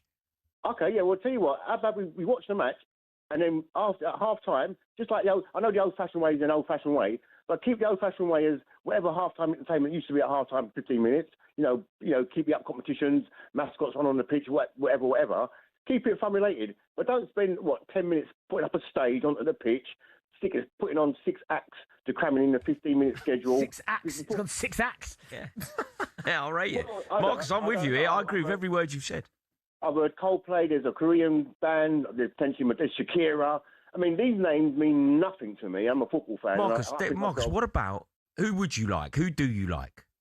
Well, music-wise, yeah. Well, most of my tastes, not being funny, they're old-fashioned jazz singers from the 60s and 70s, so they're already passed away. So, not being funny, they're not likely to make any comeback anytime soon. And even if they were alive, I mean, I'm like you. I like Prince. But if Prince was playing at the World Cup concert half-time, I'll be saying, no, I don't like it. I like the artist. I like your music. But if I want to listen to your music, I've got enough music at home to download, play to my heart's content. I don't have to do it at half-time at a World Cup show. I couldn't agree more. I couldn't agree more, Marcus. Fantastic, fantastic words. Excellent point and well made. Let's go to Jonathan now. Jonathan's a Chelsea fan. Jonathan, do you agree? Oh, he's calling from America. Oh, good. Calling from America. Jonathan knows that. I'm about to get it in the neck. Jonathan, you're live. Hey, big up to Benty and Rory. Big up to you guys. Thank you very much. A wonderful job as usual. Look, I disagree with people that decide that entertainment or maybe music shouldn't be part of football. You get what I'm saying? I disagree. You know what? To sell this to American public, you definitely have to have entertainment to it. The reason why American people don't like soccer, to per se, maybe English football, is because of the boring football. I can pay so much money, go to the stadium, and watch a 0-0 draw. Or maybe a draw game and go back home. Or maybe my team loses. All right, my team loses, I take it like a pinch of salt. But then I wasn't entertained sitting there for 90 minutes. So that is why Americans don't really like soccer. And this is what I'm going to say. Football is changing. If you guys believe we're supposed to be entertained watching football, then I expect that they should introduce entertainment, music into it. So at the end of the day, when I go to Stamford Bridge watching Chelsea and maybe Brentford, who's going to sit down 90 minutes and set up a little block without Chelsea not scoring, and at the end of the day, my team end up losing, at least I get some money off some entertainment, seeing Elton John at Stamford Bridge entertaining me. Yeah. So when I go back home, I was able to see. So what you get? So you get beat 4-0, but you get beat 4-0, but at least you see Madonna. Like that would be the logic here, wouldn't it? Yeah. I do wonder as well. Do you think there's an element to it as well that the timing? So would you have an issue with the World Cup final if it was before? There is something dangerous about doing it at half time. For example, if you're 4-0 down, say you're 4-0 down, the last thing in the world you want to do is start getting your groove on. If you're playing? No, if you're in the stands and your team are 4-0 down. No, but it might just give you a little bit of a perk up, you know. So would you have an issue if it was before the final? I'd say if you were winning and it was one of those songs that you knew, I think it could be quite good fun. Yeah. Madonna comes out and sings American Pie or whatever. I think you could have a great time if you're winning. You do a conga or whatever. It would be quite entertaining. It would be a disaster if you were 4-0 down. That's my point. Would you be booing it? No, have you got a problem if it was before the game? Before the game's quite interesting because at least that way you can avoid it. You stay in the pub for an extra one. You don't have to listen to Camilla Cabello. So you wouldn't have an issue if it was before? No, maybe not, because then I can avoid it. Okay. Whereas the halftime interval is my time. Yeah, but it's still your time. No, it's not, because there's an intrusion. You're forcing me to watch some act that I have no interest in. You can do it and get your bovril. No, but I've got to leave then. Yeah, but you're going to leave to get a pint anyway, you just said. Yeah, but that might not take me the full 15 minutes. Okay, well, you're going to get 7 of it. I think it's slightly unjust on the football fan. Let's see what Richard, you're a Villa fan. What do you reckon to all this? Hi guys, great show as always. I think it's absolutely ridiculous, and listening to our American friend just then just wound me up even more. I'm totally with you, Rory. I'm totally with you. Yeah, if you're 4-0 down and you're all down in the dumps, you don't want some rubbish music that you don't care about blasting in your ear. And actually, before he came on and started to annoy me even more, Ben, it was more of a question to you as a sportsman. You're used to a 15-minute break. Yeah. Is a 25-minute break, 30-minute break, whatever it might end up being, because no doubt they're overrun, is that a problem for the players? Absolutely, and that's why I said before, that if they are going to do it, then there needs to be bikes in there, there needs to be adequate kind of warm-up situation to keep your legs moving, keep it hot. And that's why I said, would there be an issue if it was the same amount of time that a normal half-time would take, like 15 minutes? Would that be an issue? Yeah. But I get it. I get it from a sporting perspective. I do get that. That if you've been playing the first half and you've got to go and sit down for 25 minutes, that's hard to get your legs going again. Yeah. What do you think, Richard? Overall, are you up for seeing this one day at Villa Park? If I was at the grounds, it might be all right, because you go and you get a pint and you cram it in and you think, oh, have I got time for another? No, you haven't. But if I'm at home watching it, I'm changing the channel. 100%, I'm changing the channel. I'd want to watch the pundit telling me what's going on. I'm 100% changing the channel. Yeah, couldn't agree more, Richard. But yeah. No, I'm not up for it. Couldn't agree more. Great words, and a great point well made. Now, still to come, we will be joined in the studio by rapper and Tottenham fan AJ Tracy. I am buzzing for that. But first, it's time for No Googling. We want to know who is the only player to ever have been nominated for PFA Young Player of the Year whilst playing outside of the top flight. I don't know the answer to this. I genuinely don't. The first player to be nominated for the PFA Young Player of the Year whilst playing outside of the top flight. Get your answers in and we will tell you the answer after this.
Ben White is to miss the rest of Arsenal's season and is set to be ruled out of the World Cup. A suspected knee ligament injury for Ben. He picked it up on Sunday. I think it was a 50-50, wasn't it? It was Somerville of West Ham. Now, up until now, Tuchel has ignored Trent Alexander-Arnold since his move to Real Madrid this summer. Could it be goodbye Ben and hello Trent? What do you think? My gut feeling is Tuchel just doesn't fancy Trent, no matter who's fit or not, to be honest. From a defensive point of view, that's how it feels. The recent squad, he had 36, and he didn't put him in. So I don't see why I'd be putting him in now. You think he's decided he's not going to be featured? Feels that way. Yeah, I might be completely wrong, but no matter what. Yeah, I don't think he'd be going. It's a shame for Ben White because he seems to be in a good books for Tuchel, and he's just started to get his form back a little bit, playing regularly because Timber's injury. He's decent player. Yeah, yeah. And I know Gary Neville had a little criticism of the way he made that tackle. I kind of make him right in a way, but the problem you've got now, because I missed the final once by dangling a leg. Rio come through me hard, Rio Ferdinand, the way it Leeds it was, and I did my ligaments, missed the final because of it. And I look back on the tackle and think, yeah, I should have gone in full tilt. Problem you've got now with the way the rules are, especially with the follow-through rule, even if you go in full tilt and you do get the ball, but you catch someone on the way through, and you get a red card. Yeah, it actually encourages you to be a bit more tentative. So what is it when you're going in fairly committed, but don't end up truly committed? Yeah. I mean, Gary Neville said Ben White just hangs his leg there. It's poor. He's got to be stronger than that. He's. It's another VAR decision that made aside a top-flight title. We're all talking about that decision at Motherwell last night. That means Celtic have a much better chance at the Premiership title on Saturday. Simon Jordan didn't mince his words. They want this refereeing fraternity to up their game. We've got to cut this disingenuous crap out. Martin O'Neill should be saying, honestly, that he doesn't think that's a penalty, because even the beneficiaries of bad decisions say that. Yeah, but then you will never get it changed. Ali McCoist was on this morning too. He says there's only one positive to come from the incident. You boys talking about it. Yep. Gary Lineker talking about it. Jeff's getting off his head about it. Everybody. I mean, it's as bad as it is. It might bring it, to people's notice because it was an appalling decision. Elsewhere, it's our understanding Hull are preparing for the Championship playoff final to be moved to a later date. Southampton are under investigation, of course, over Spygate claims. Arne Slot's confident of his Liverpool future, even despite their pretty average season. I have every reason to believe I'm the Liverpool manager next season. First of all, I'm contracted to this club. And second of all, from all the talks we are having. He's also confirmed Mo Salah will be available for a few minutes off the bench at Aston Villa, live on talkSPORT tomorrow. Mikel Arteta seemed to confirm Ben White's World Cup dream is over with a long-term knee injury, but Jurrien Timber could be fit for the Champions League final. There's more at talksport.com.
That's an official. You are listening to Drive on talkSPORT with me, Rory Jennings, and Darren Bent. Still to come, we'll be hearing your questions in What's Up, Benty? Rubbish. Oh, get a grip. That was the best yet. You weren't. The best yet. Am I getting better from the start of the show? Yeah, but still poor. I'm doing my best. By the end of the show, I'll nail it. There's also time to get your WhatsApps in, so make sure that you give us your best on 03717 223344. Can you do it better than me? A few moments ago, we brought you the second of today's No Googling questions. We asked, who is the only player to ever have been nominated for PFA Young Player of the Year whilst playing outside of the top flight? Do you know, Darren Bent? I have a guess. Is it Sessegnon? I feel like you've just looked that up. Where? On your iPad that I can't see. He's not got an iPad. No, okay. I'm looking.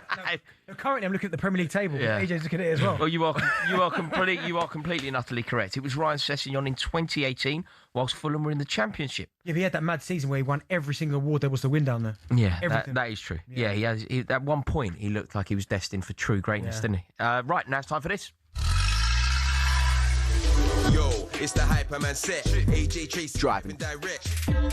What a goal that is! I said things. Yes, this is our brand new feature, AJ Tracy Drive and Direct, where we're joined in the studio by rapper and Tottenham fan AJ Tracy. Good evening, AJ. How you doing, fella? You good? Yeah, it's an honour to be in here. My guy, likewise, bro. Honour. Likewise. Feeling good about Tottenham? You going to survive? Ask me again next week. I hate this guy. Leave me alone, man. Yeah. Are you feeling good about Chelsea? I mean, we're in a cup final and we're potentially going to relegate you, so I feel like things are okay. Things are okay for us. It's funny because I know you just don't feel like that. I just know you don't. No, it's not ideal. I agree with you. It's not ideal, but I am really looking forward to both the cup final and our game next week. I think the result of the cup final will have a massive effect on how you play against us. Yeah, I think if you hold a battering, you might be there for the taking, I'll be honest. But if you do really well, though, I think if Cole Palmer has a good game, it's long for us, I'll be real. Do you know what? You said something last time he was on, and it came right, because we spoke about Spurs and the injury. I was right. You were right. Oh, okay. You said that who was going to step up, and you said you didn't want to put too much pressure on him. Yeah. But he did. You tell. Yeah, I said he had to step forward and take the scruff for the... Of course, he made a mistake. Yeah. But the mistake only gave us a draw because he scored first. Otherwise, we would have lost. No, but that was lunacy. You can't be too kind to tell. He's young, He scored a great goal. He's young, though. You can't start bicycle kicking people's heads off. Like, you're in the relegation pack. Like, you can't... Listen, shouldn't have done it. I was at the game, so obviously I was frustrated. Yeah. But also, he did score that peach. And if he's not scoring, who's scoring? Because we don't have anyone. Do you know what I was a big fan of? Yeah. His cross. Oh, yeah. That was unbelievable. Yeah, nice. Like, it was wild, wasn't it? Like, I just can't rationalise that. Like, that, you shed any light on that. Like, from a professional perspective. But I can't understand. I've got a good explanation. Let me give you the explanation, yeah? A lot of Tottenham's players and who we've made up our squad of, yeah? A lot of champagne players, a lot of luxury players that when you're doing well in the league and when you have possession of the ball, they're great players. They're, Colin Moani's from PSG and / Juventus. We've got Tel's from Bayern Munich. They don't know what a relegation scrap is. This is their first experience of this, and Tel's young as well, you gotta remember. So he's been baptized with fire. Do you know what I'm trying to say? So listen, don't get twisted. I was definitely upset and we needed the points, but it happens. And he did score and no one else scored. So I can't take away his goal because we needed that. That's the truth. Yeah, that's fair. What about relegation battle then? You got Chelsea and Everton left to play. Yep. Do you think you both hard games, really hard games, both. Really hard. Very hard games, both of them. Everton's in great form, and even though you're not, even when we're in great form and you're not, we still lose. So yeah, one win at Stamford Bridge in 37 years for Tottenham.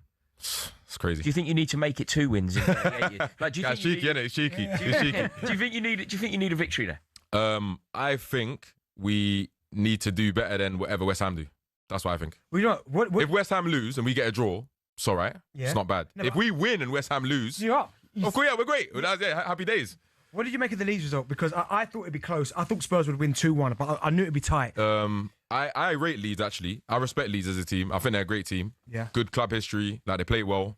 They're fighters. I think it was always going to be a hard game. I saw us maybe drawing. So the draw is kind of what I expected. It was possible for us to lose. Obviously, possibility we can win. But I think a draw is probably fair. I was a little bit upset that the refs took 10 minutes to view their penalty and 12 seconds to view ours, which is just all right. Okay, what did you think of the man? He loves it. He's loving it. Did you think it was a pen, Madison? Yeah. Yeah, I do. Are you a footballer? Yeah. You know how to play football? Yeah. So if you take another touch of the ball and it changes direction, and the ref tells you that it was Nemecha, would you be annoyed? A little bit, but I thought it was. You couldn't show me one angle. I've gone and done my research. There's not an angle that shows Nemecha touching the ball. I can show you an angle where Nemecha touches the ball and James Maddison just goes over like a flower. Impossible. Like a delicate flower. Impossible. It's not impossible. That was a clean tackle. Impossible. That was Chelsea know nothing about diving. What do you reckon, Darren? I thought he got enough on the ball, if I'm honest. All right. Let me ask this. Let me ask this. Out of all the players that Tottenham have, in terms of technical dribbling ability, is Madders not able to change the direction of the ball at drop of a hat? Is he not, though? Is that not his bag? Yeah. That's what he can do, right? Yeah. Come on now. How often? Come on now. What we talking? You're talking about James Maddison. Oh, here we go. He hates him. I don't care about James Maddison, but we can't pretend that James Maddison is some sort of... Madders would walk into your squad right now. James Maddison? Madison would walk into your squad right now. There isn't a Chelsea... And furthermore, in terms of your 10s and creative players, if Madders was on his day, he'd be the best one in your team.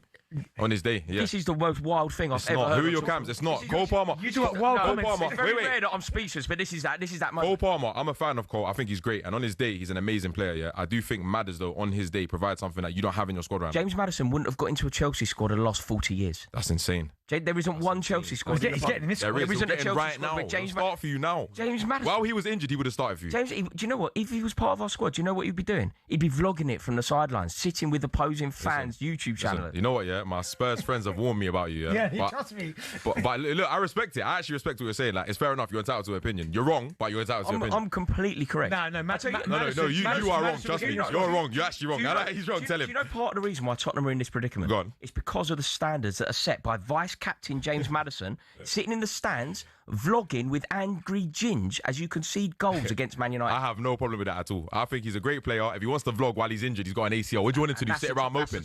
That's a Tottenham mentality. You get in your squad. All right. Madison. Yeah. Madison doesn't He would.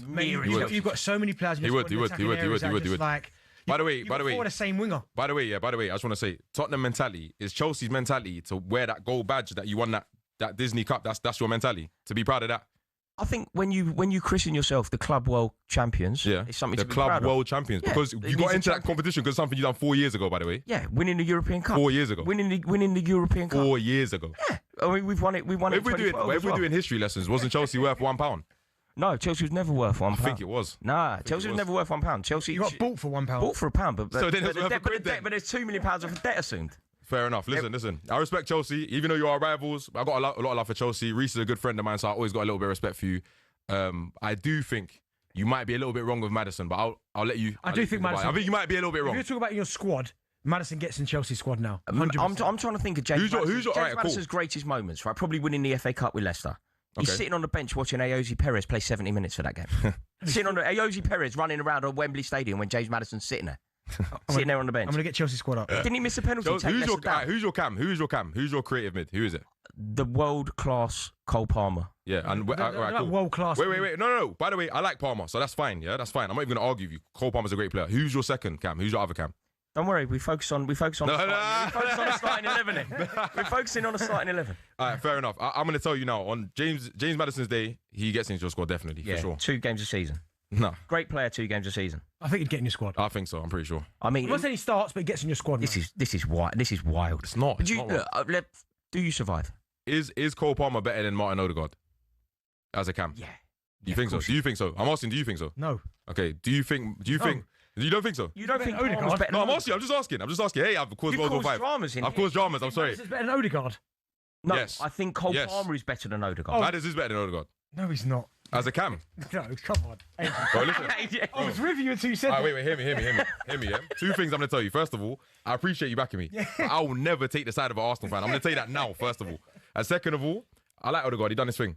But his time's up, bro. Madders would definitely start with Odegaard right now. No, not now. 100%, bro. 100%. I'll tell you what, we're going to move on. Because the shortlist for player and manager of the season are out. The player of the season shortlist. Cool. Bruno Fernandes. Yep. Gabriel. Yep. Erling Haaland, David Raya, Declan Rice, Igor Thiago, Antoine Semenyo, Morgan Gibbs-White.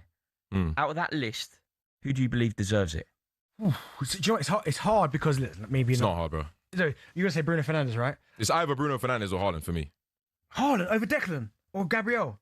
Bro, or David Raya. Do you know what I hate about football? This is what I really hate about football, yeah? If a guy scores 20 goals plus every season, just because he scores 18 now, you're not going to say, he doesn't deserve to. Bro, he's a machine. What are you talking about? Yeah, but player of the year, I think. Player of the year, he's a machine, bro. What are you talking about? City are only able to do this, what they're doing because of Haaland. AJ, do you think it's fair, though? Haaland did go missing for a period of the season. If you think about player of the season, Bruno Fernandes has basically been top class, even when Ruben Amorim was manager. If you pick Bruno Fernandes, I'm with you. I have no disagreements on that. But I would say Haaland's in there for a shout, though. For sure. Rice? Yeah, he's a great player, bro. But I just think what Haaland's done for his team, he will grab them by the scruff and say, all right, cool, we're going to challenge for this. In my opinion. What about David Raya? No. I feel like he has been... I can just dismiss him like that. Not a fan. Did you see his save last week? Not a fan. I think your defence is so good that he doesn't really have to do much, bro. I'll be honest. That's my personal opinion. Did you see him against West Ham? Great save. Obviously, great save. And you know when he was fouled? Yeah. That foul, remember that foul? Yeah. That you lot have been doing to everyone for years. And they were crying about that. Look at you lot. I think Bruno's a fair shout. I've got no problems with that. If you were voting, who's your vote? I'll probably vote for actually Haaland. I'll be honest, I'll vote for Haaland. Now, do you know if I'm taking my bias out of it, I'm going Igor Thiago. He likes to be different, this guy. He likes to be different. He's got 20 goals for Brentford, who are on the verge of Europe. It's amazing. But Bruno Fernandes has literally been a much better player than him, respectfully. Yeah. I don't know. What about managers? I'll read you the short list of managers. Keith Andrews, Mikel Arteta, Michael Carrick, Pep Guardiola, Andoni Iraola, Regis Lebris. Okay. Out of those managers, who do you believe is manager of the season? I'm going Arteta. Right now. If we sit where we currently sit right now, Arsenal top and in the Champions League final, I'm going Arteta. Do you not think Keith Andrews needs to be discussed? 100%. Did you say Pep? Pep. It's not Guardiola. It's definitely Pep. How is it Pep? How can Definitely Pep. You, how dare you? You better. Boys, let me tell you this, yeah? If I come back in here next week and you've lost the game or drawn the game, it's over for you. Don't let me sit here and you drawn the game. Yeah. It's a long I'm day. not even meant to be here, but if that happens, I'm coming in. I'm just going to turn up. All right, no, honestly, bias aside, Arteta's in there somewhere in the conversation, to be fair. He's in there somewhere. Yeah. Does Michael Carrick deserve more of a mention here? Probably. Since he's got the job, yeah, nobody's accrued more points than Manchester He's done a good job. But he's done an unbelievable job at Manchester United. He ain't done better than Keith Andrews at Brentford. No. Everyone thought he was going to get sacked, and they were going down. They lost their manager. They lost all their best players. And they got them where they 7th. Yeah. Where's the starting point for this? Because then I might say, what about Glasner? Glasner could deserve a mention. Where's the starting point for where are we judging this from? This season. What about Regis Lebris? He's good. He's good. I think Keith Andrews, Iraola, Regis Lebris, out of the achievements of those managers and those clubs, it's actually more impressive than Mikel Arteta or Pep Guardiola if they end up winning the league. I honestly think that Keith Andrews driving Brentford up the table. He's not having it at all. I would say, what he's saying has merit though. No, what he's saying has merit though. No. You got to think of the gap between a squad like Sunderland and a squad like Arsenal. You got everything at your fingertips. What I would say is though, if you win the Champions League, then it's done. It's Arteta. I respect what Iraola's done. Brentford have been on a run. I think the last time he lost was January, so he's been incredible. Keith Andrews, what a job he's doing. Carrick's been absolutely outstanding. But currently, as I sit now with Arsenal being top of the Premier League and in the Champions League final, that's impressive. Okay. But Regis Lebris at Sunderland, I'm so happy for him because what he did last year and what he's done this season, he has been top. Right. So your vote, Darren Bent votes Manager of the Year. Arteta. AJ Tracy votes Manager of the Year. Tudor. Pep Guardiola. Pep. Okay. How is it Pep? That baffles me. Why does it baffle you? It is quite baffling. Is it? Is Pep the best manager in the world right now? No. Who's the best manager in the world? You don't say anything. I want to hear what he says. Luis Enrique. Okay, I'm not going to argue that. That's all right. That's not bad. That's not a bad shout. It's not a bad shout. So when you said lifetime achievement, all right, cool. Quickly though. So you just mentioned Sunderland and these smaller clubs. Yeah, and that's an achievement because of how small their club is. But do you not think PSG have tax on the league though? That league is like they just walk the league, right? They're meant to. Yeah. So then I'm saying, bro, there's got to be some tax there. Guardiola's in the hardest league in the world, by the way. Pep Guardiola for you. Yeah, 100%. To be fair though, if the Zerbi keeps you up, that's the. You're being cheeky. Right. Next up, we're going to be ranking England's number 10s in today's Raw and Order as Phil Foden picked up man of the match for Manchester City last night. You're listening to Drive on talkSPORT with me, Rory Jennings, Darren Bent, and rapper AJ Tracy.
What was it? Okay, so yeah. This is Never Ever by All Saints, but why are we playing it, I hear you ask? Well, I think this is nuts what I'm going to tell you now. I was out Saturday night with our friends John and Emma, right? Went for a curry. And are you all right? Sorry. Turn it up, he wants more of it. Turn it up a bit. Sorry, no, carry on, sorry. Go on. Ready? Here we go, you got a good bit now. Come on. Vocabulary runs through my head. The alphabet runs right from. Oh, he's going to struggle with that. Oh, you got it. What's a tune, by the way? So I was out with my friends on Saturday night. I went out for a curry. And John's wife Emma said to me, I've never, ever, bearing in mind she's our age, right? I mean, I'm a little bit older than you. Ever had a cup of tea or coffee. And I went, I don't believe you. I don't believe that. And she said, I don't want to quote the All Saints. I promise you I've never ever. And I went, you must, like, maybe 20 years. Yeah. I've never, ever Really? had a cup of coffee or a cup of tea. And I find that insane. I think that's crazy. Yeah. That is bizarre, isn't it? Now, Yeah, when I have was to question them. talking to your producer, he's not mine, Posh Ollie. Fortunate, yeah, Ollie. Very posh, by the way, Ollie. Yeah, Wimbledon. Yeah, I'm sure you must have walked into this building and looked for the Times radio and just taken a left rather than a right. So he went to Oxford Uni. That doesn't surprise me. Way too clever for talkSPORT. Oxford and Cambridge wanted him, and he chose Oxford. Have you noticed all the scripts are written in his words? I tried. Simon Jordan's. Chris O'Dowd! When you get the offer to be the voice of a sheep, Yes, you can only dream, really. Kelly Riley and Cole Hauser.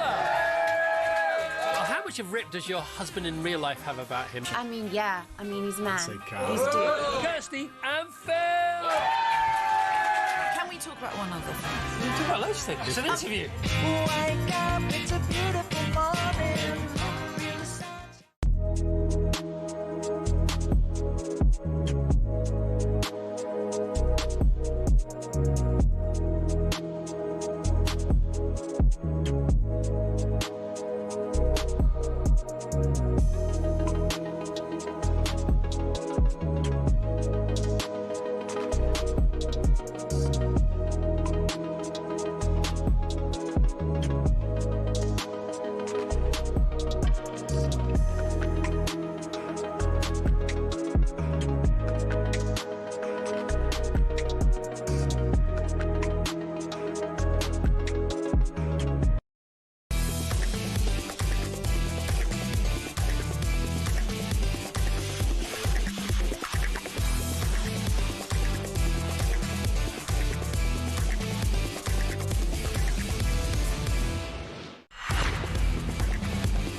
You're listening to Drive on talkSPORT with me, Rory Jennings, Darren Bent and rapper AJ Tracy in partnership with Giacomo. Get fresh looks and great bands from Giacomo. Still to come, we'll be hearing your questions in What's Up, Benty? But just quickly, it's time to get an update from the PGA Championship with talkSPORT's Gabby Partington. Yeah, guys, wow, what a round one this is turning into here at the PGA Championship. You blink and you pretty much leaderboard changes again. Minwoo Lee has now moved into the outright lead for the first time today, with Aldrich Potteeter and Stephen Yeager just one off the pace. Now, a further straight behind sits England's Dan Brown alongside a big group of Americans, including major champions Xander Schauffele and Jordan Spieth. But one of the stories of the day that I need to mention has to be surrounding Garrick Higgo. He was handed a two-shot penalty for arriving late to his tee time this morning, but the South African has somehow dug deep and battled back brilliantly, signing for a 69 in the clubhouse, just 3 off the lead. Elsewhere, John Rahm has delivered the perfect response. You can almost imagine you heard the roar after Dan Brown's eagle, because Rahm not long after holed out with one of his own. The Spaniard levelled alongside Rory McIlroy, who has been stuck on a par train for pretty much most of his round. 9 straight pars before a bogey, and now, just in time, a birdie to steady things. And still, the big guns are yet to come. The world number one and defending champion in Scotty Scheffler is yet to tee off alongside Justin Rose and Matt Fitzpatrick, one of the standout groups of the day, heading out in just over an hour. PGA Championship update on talkSPORT with Arnold Clark. Get the UK's best used car deals, guaranteed. Cheers for that, Gabby. Right, now it's time for this. So you're 100% sure Mum and Dad ain't going to be in the cafe or the chippy? Can't just lock her away. Craig Dixon, I'm arresting you. You do not have to say anything, but anything you do say, I'll take him down, given those evidence. This is Raw and Order. Well, if you need the big guns. Did you know that he was in EastEnders? Did you know that? Why is that used every day? Were you actually?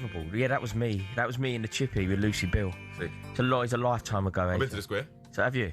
Yeah. I got in trouble. I went in there and poured a pint to see if it would pull, and it did. And Did it come out? Yeah. Told me off. Yeah. Did it work? What are you doing in there, bro? I was like, pulling a pint. Yeah. If you go to Queen Vic, you need a pint. 100%. I just wandered in there.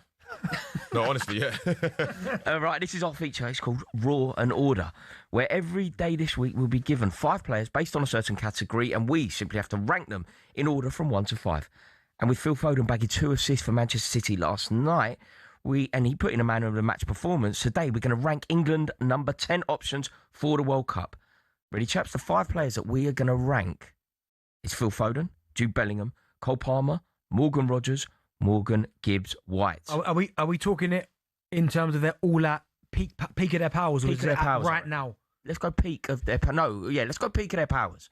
Peak of their powers. Peak of their powers. It changes the conversation quite a lot. Yeah, well, I know number 1 is then. Okay. Well, number 1 is obvious, surely.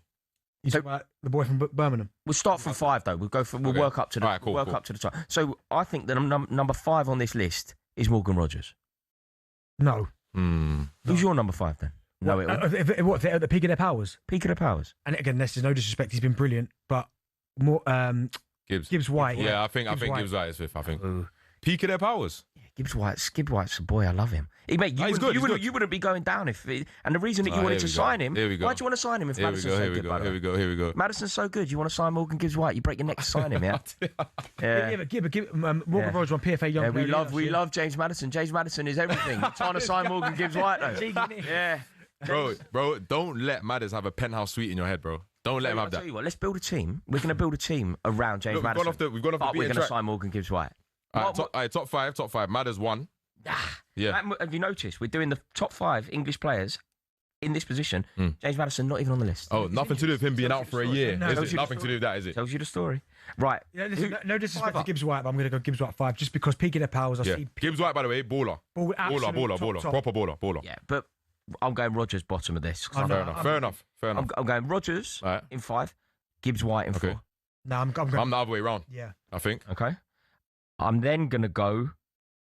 It's between Foden, Bellingham, and Cole Palmer. Oh, I'm going Palmer at 3. Nah. Palmer at 3, Foden at 2, Bellingham at 1. No, I don't know. Peak of their powers, though. That's why you changed the convo. Peak of their powers, Foden has to be up there. He's up there. Peak of their powers. Yeah, I'm saying for him. Yeah. That's why you changed the convo. If it was right now, it's a bit different. But peak of their powers, I got to put Foden up there. You talk about Palmer, who's incredible, but we've only really seen him do it one season where you've gone, wow. I've seen Foden do it for a number of years. I've seen Bellingham win the best young player in the world. I've seen what I've done for England. Yeah. Okay, let's get through this and then we'll do it. All right, go on. Okay, so peak of their powers, I'm going to go Foden 3, Palmer 2, Bellingham 1. Peak of their powers. Okay. I'm going to say similar, but I'm going to put Foden 2nd, I think, and I'm going to put Palmer 3rd. I think, by the way, potential-wise, that can change. Palmer could be somewhere else, but just for what we've seen, Foden's done it for too long for me to not put him up there. Okay, now let's do the same players, but as of today. Okay, completely different. Today. Completely different. Okay. Palmer 5. Bellingham's still 1st, by the way. I think Bellingham's still 1st. Right now, as we sit today, I'm going to go Gibbs-White 1. Is it, yeah? Foden is bottom. Nah. Foden is bottom as of today. Palmer's bottom. Right, this is the... I can't lie. Wait. It's a rare time I'm going to agree with him. Foden's bottom as of today. He might be right as of today. He might be right as of today. Palmer's 4. Yeah. Fine. Palmer 4. Fine. So then probably... Gibbs-White 3. No. You can't do that. You can't do that. He's been on fire. You can't do that. Right. As of right now... I love Gibbs-White. I think he's brilliant. Gibbs-White's got 13 Premier League goals. He can't be free. If it's right now, he can't be free. Okay. Is he top? Right now, Gibbs-White's 1. Okay. I'll put him second. Yeah. Does Gibbs-White go to the World Cup? He does indeed. And does Phil Foden? No. If he continues what he did last night, I don't think he does, no. It's too late, though. I think it's too late because how many games we got left, bro, to show what you're going to do? I'll be honest. I love Phil Foden as well. I think he's cold, but...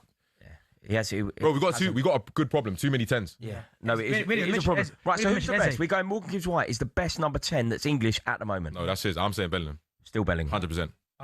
He does it on the biggest stage. He's playing for Real Madrid. No, don't be silly, bro. Don't be silly. For what I've seen, I'm going to go Gibbs-White. Yeah, I'll tell you what, that's all we've got time for. AJ, you've come in here and you've caused the mayhem. Mayhem. You did. I think you did. Madison is coming for you, boy. Woo! It'll miss. I'm going to say my last thing. James Maddison is coming for me. I think I'm going to be fine. I'll hide in the back of the net and never find me. Bro, before I leave, the last thing I'm just going to say to you is, the last thing I'm going to say to you, did you kick ball? Did you ever play football? Very badly. I will say to you, a striker would love to have James Maddison playing behind him. I promise that. That's a fact. Yes or no? Agreed. Thank you. That's what we end on. No, hey! He's spoken. Some strikers might have done. Other managers prefer to pick Jose Perez over him.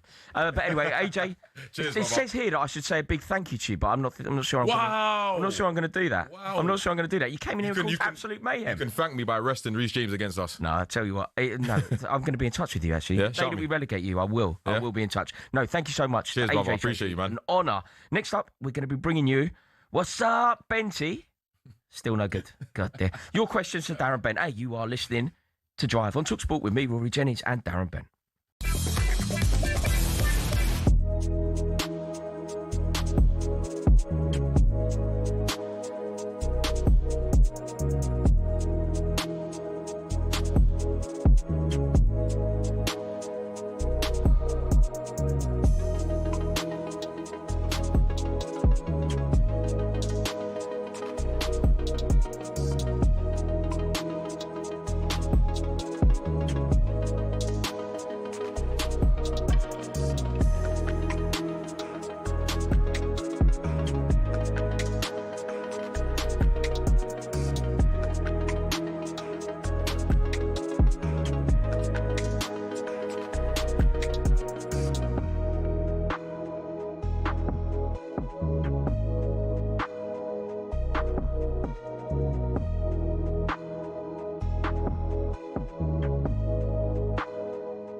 So what? We don't listen. Middlesbrough went 1-0 up, Jamie. He's right. Right, they played brilliant. The first half, we scored an equaliser, right, and that done it. That put it to bed because the second half we come out flying, mate. Middlesbrough had nothing. They were leggy. They were gone. I think the rule is if you're going to great call. don't get caught. What? What's that? The rule is you're going to cheat. Is that your analysis of? I think Spygate. I think well, if you're going to cheat, don't get caught. Well, I think if you cheat, no, rule number 1, don't get caught. Can't get caught cheating, mate. Can you? You can't say that, mate. Well, you can. You can't. I don't think it's cheating. What do you mean? Just don't get caught. What do you mean? It's cheating. It's not cheating. It's a form of cheating. It's not a form of cheating, but if you are cheating, don't get caught. Is texting another woman cheating? What are you saying to her? Well, you tell me what I'm saying, I'll tell you it's cheating. We're just having a little chat. We're having No, it's not cheating. We're having a little chat. You know, be a bit flirty. Right, okay, what am I saying? You give me the context of the text, and I'll tell you it's cheating. Say, I see you at the bar the other day. I got your number, and I thought I'd give you a message. I thought you look really pretty. That's not cheating in my book. You're a disgrace. You're a disgrace. Oh, that's not cheating, is it? What do you mean? It's a form of cheating. It's not. It is. No, it's not. It's fine. You can't get away with that. No, I think you wouldn't. You can't get no, away but here's with the thing. I ain't got caught. Delete the text. Delete the text. Delete the text.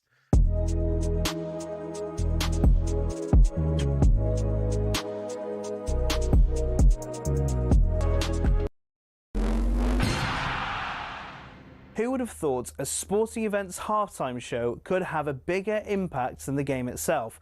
Well, the Super Bowl halftime show does exactly that. In 2024, Usher brought in an audience of 180 million worldwide, the biggest ever in the event's history. But how did singing and dancing get to be the centerpiece of America's biggest sporting event? The first edition of the Super Bowl was held in 1967 when the Green Bay Packers beat the Kansas City Chiefs in Los Angeles. Because of the sheer size of the event, organisers wanted to put on entertainment at halftime for the fans in the stadium. It was a display of marching bands, dancers and pure USA patriotism, and that was the theme that followed for years. In the 1980s, the Walt Disney Company got involved and we started seeing some interesting and questionable displays. But we got our first glimpse of halftime shows to come in '93 when none other than Michael Jackson stunned fans with his 15-minute medley of his own smash hits. When he walked out on stage, he had to wait for the crowd's cheers to die down for about 2 minutes before even starting his first song. Diana Ross, Gloria Estefan, Phil Collins all starred in their own shows, as did Aerosmith, who performed alongside NSYNC. Things got a little bit out of hand in 2004 when Justin Timberlake and Janet Jackson produced perhaps the most famous or infamous wardrobe malfunction in history. Shows from the likes of Prince, Lady Gaga and Beyoncé are considered by critics as the best. To give you an idea of the scale of things, Rihanna's 2023 halftime show included roughly 800 people. These ranged from backing dancers to stage crew to camera operatives broadcasting to millions around the world. The whole stage for that show was built in roughly 8 minutes and was broken down and cleared away in the same time. The acts perform for free nowadays, even though the experts reckon it costs around $13 million to put on Rihanna's show. Artists know they'll rocket up the charts in the following weeks. Rihanna's average sales improved by 140% in the months following her performance. The Super Bowl halftime show will be a fixture in pop culture for years to come. So the question is, who next?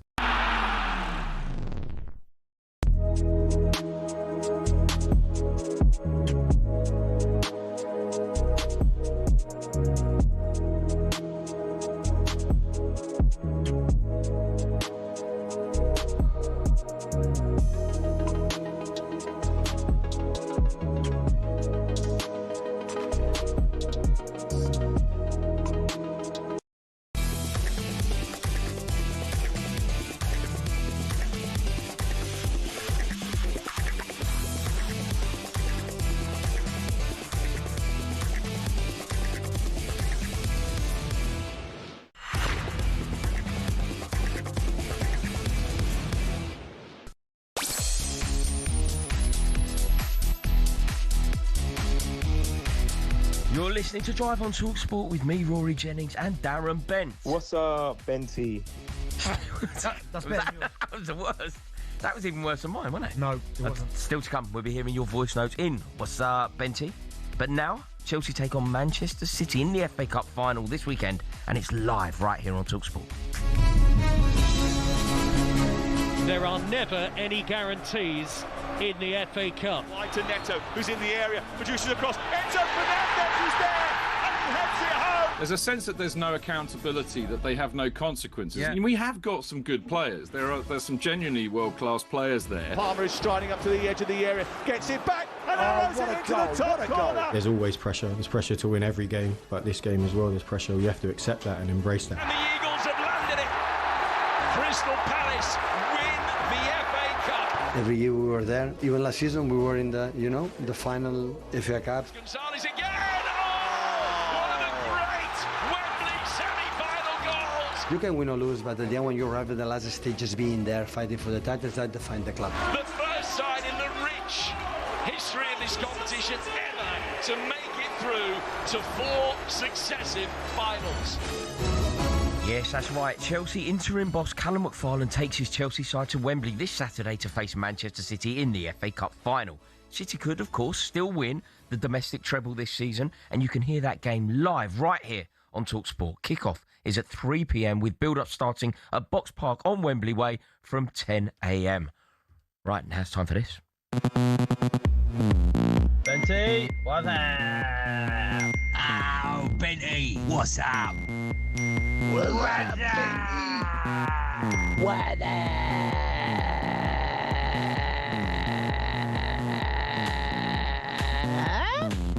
Benty? That was a good one. That's the best one I've heard there. There's been a few. We always get good ones. That one was good. This time for What's Up, Benty? Where we get. You can't do that. You can't do that, mate. I'm a fragile man. You can't just roll your eyes and put your hands in your head in your hand. How hard is that? I feel like I'm getting better. Go on. By the end of the show, I will have nailed it. This is the one. Ready? What's up, Benty? They're laughing. Mate, I've got to people they're laughing at you. I don't even know him. I don't know what. Everyone seems to be laughing. I can't do it. But this is your opportunity. You have the floor to ask former Burton Albion loanee Darren Bent anything your heart desires. Who writes this, Joe? It's Bill, isn't it? I know this is you.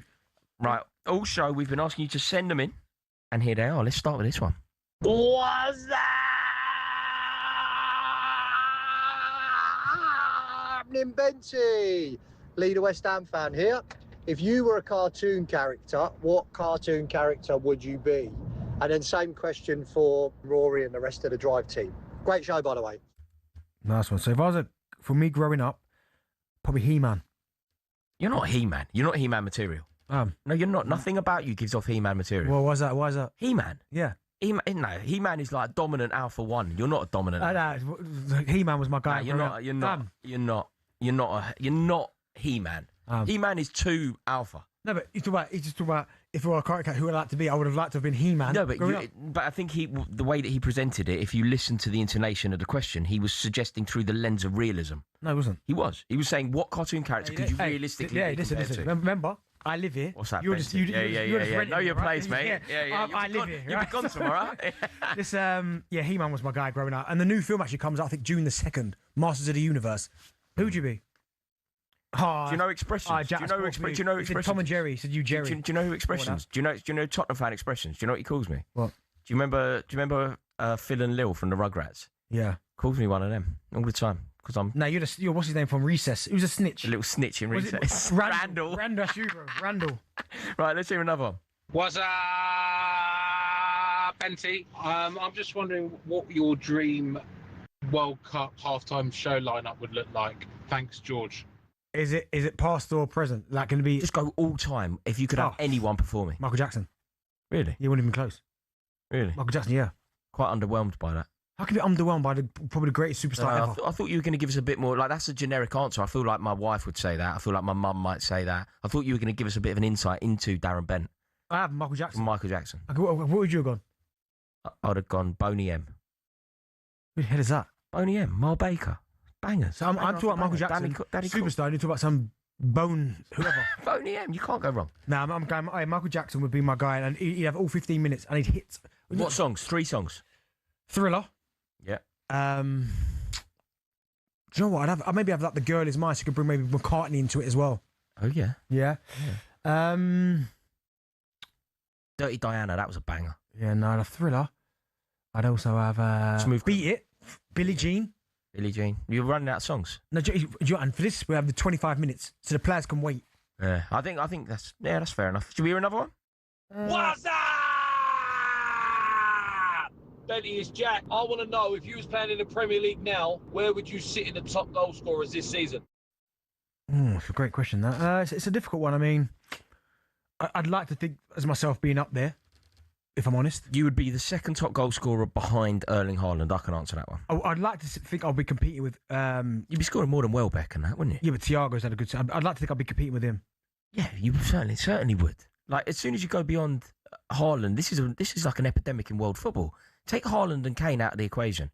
Where are the centre forwards? Mbappe, you having a laugh, Mbappe? No, but he's not a centre forward in the true sense of the word, is he? He's a great goal scorer. He's a great player. Oh no, I put him in that bracket. I always say we have this debate so many times. He's top of my list in terms of centre forward. Really? Yeah. Okay, take the 3 out then. So put Mbappe in part of the Kane. Liverpool Haaland. got a good couple. Of centre forwards. What? Ekitike and Isak.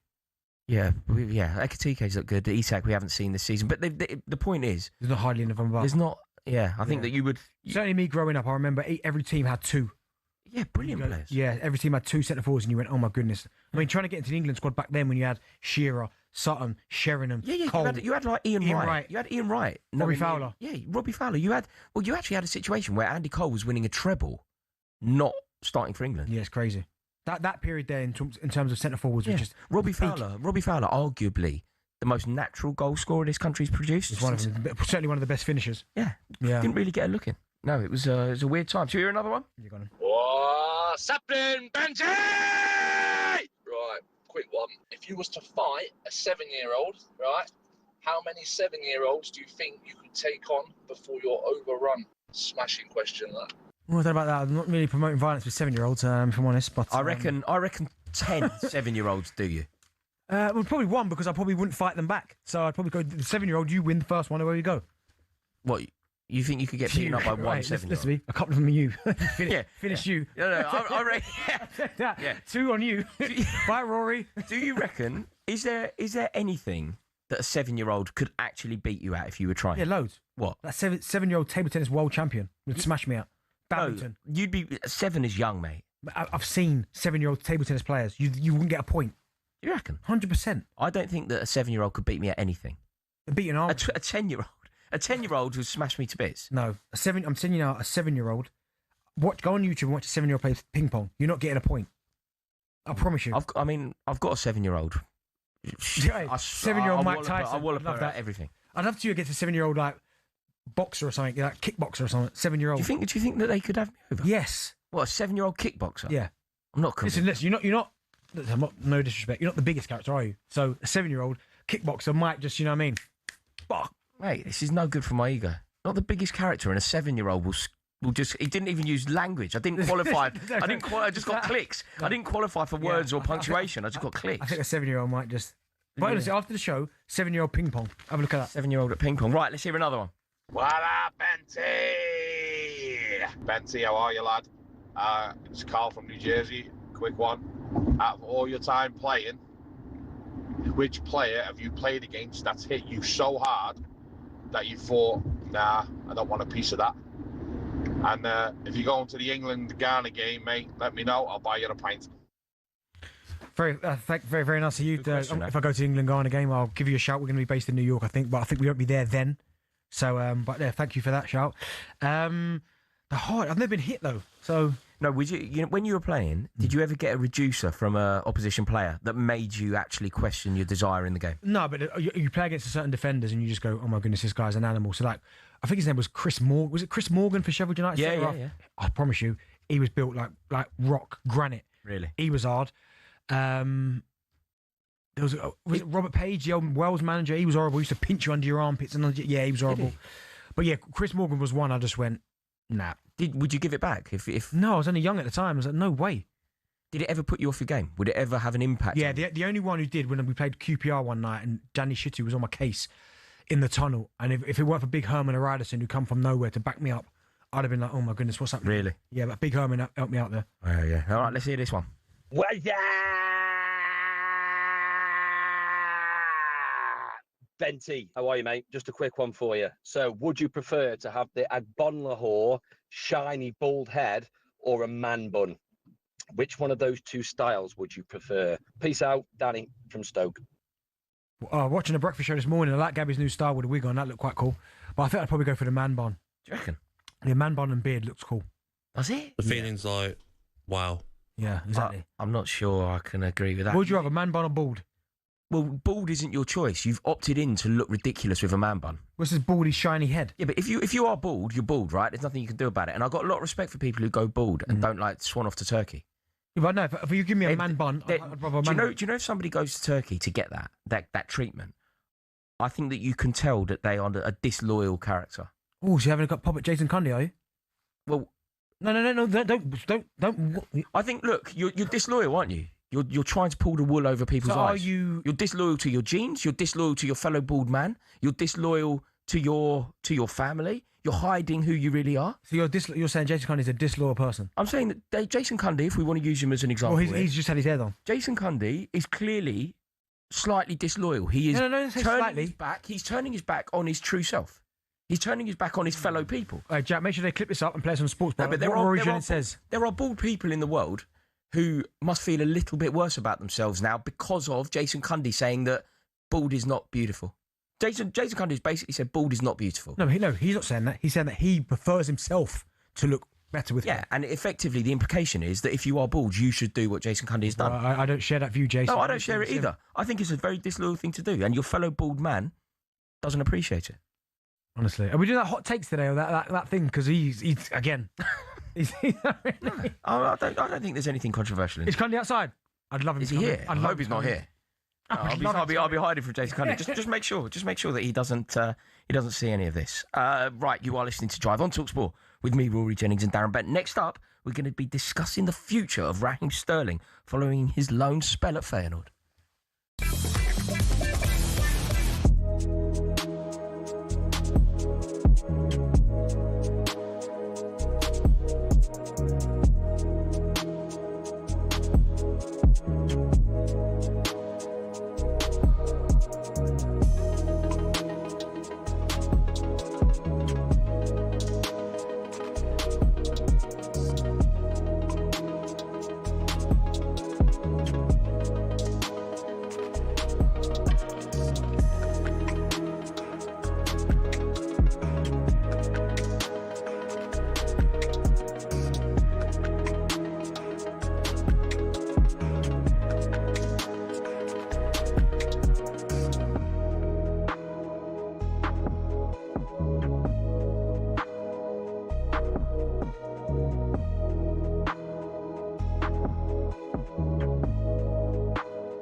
As we alluded to yesterday, Southampton are likely to face a sporting sanction if they're found guilty of spying charges. As a result, they could end up being thrown out of the playoff final to be replaced in that final by Middlesbrough instead, the team that they put out last night at the semi-final second leg stage. We said we'd look into this more thoroughly from a financial, legal expert point of view, and the very man who fits that bill is sitting to my right. Stefan Borsten joins us live in studio. And Stefan, good morning to you. Hi. We'll get into how this may or may not play out in the courts. Is there a precedent, Stefan, for chucking a team out of the playoffs? Well, it happened to Swindon, but it was different. Well, not in terms of the playoffs, but in terms of sort of annulling the promotion. But it was a different situation. I mean, there's no situation where you've had it all come to a head within this small window around the playoffs.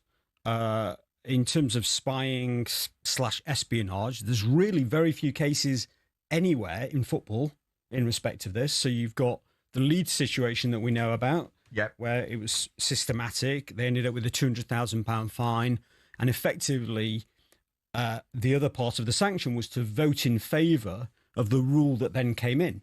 this rule that we're now talking about in terms of the 72-hour rule. That was part of the agreement on that. So that brought the rule in. The only other case is actually from the from the Olympics with Canada's women's team, and FIFA in 2024 docked them 6 points.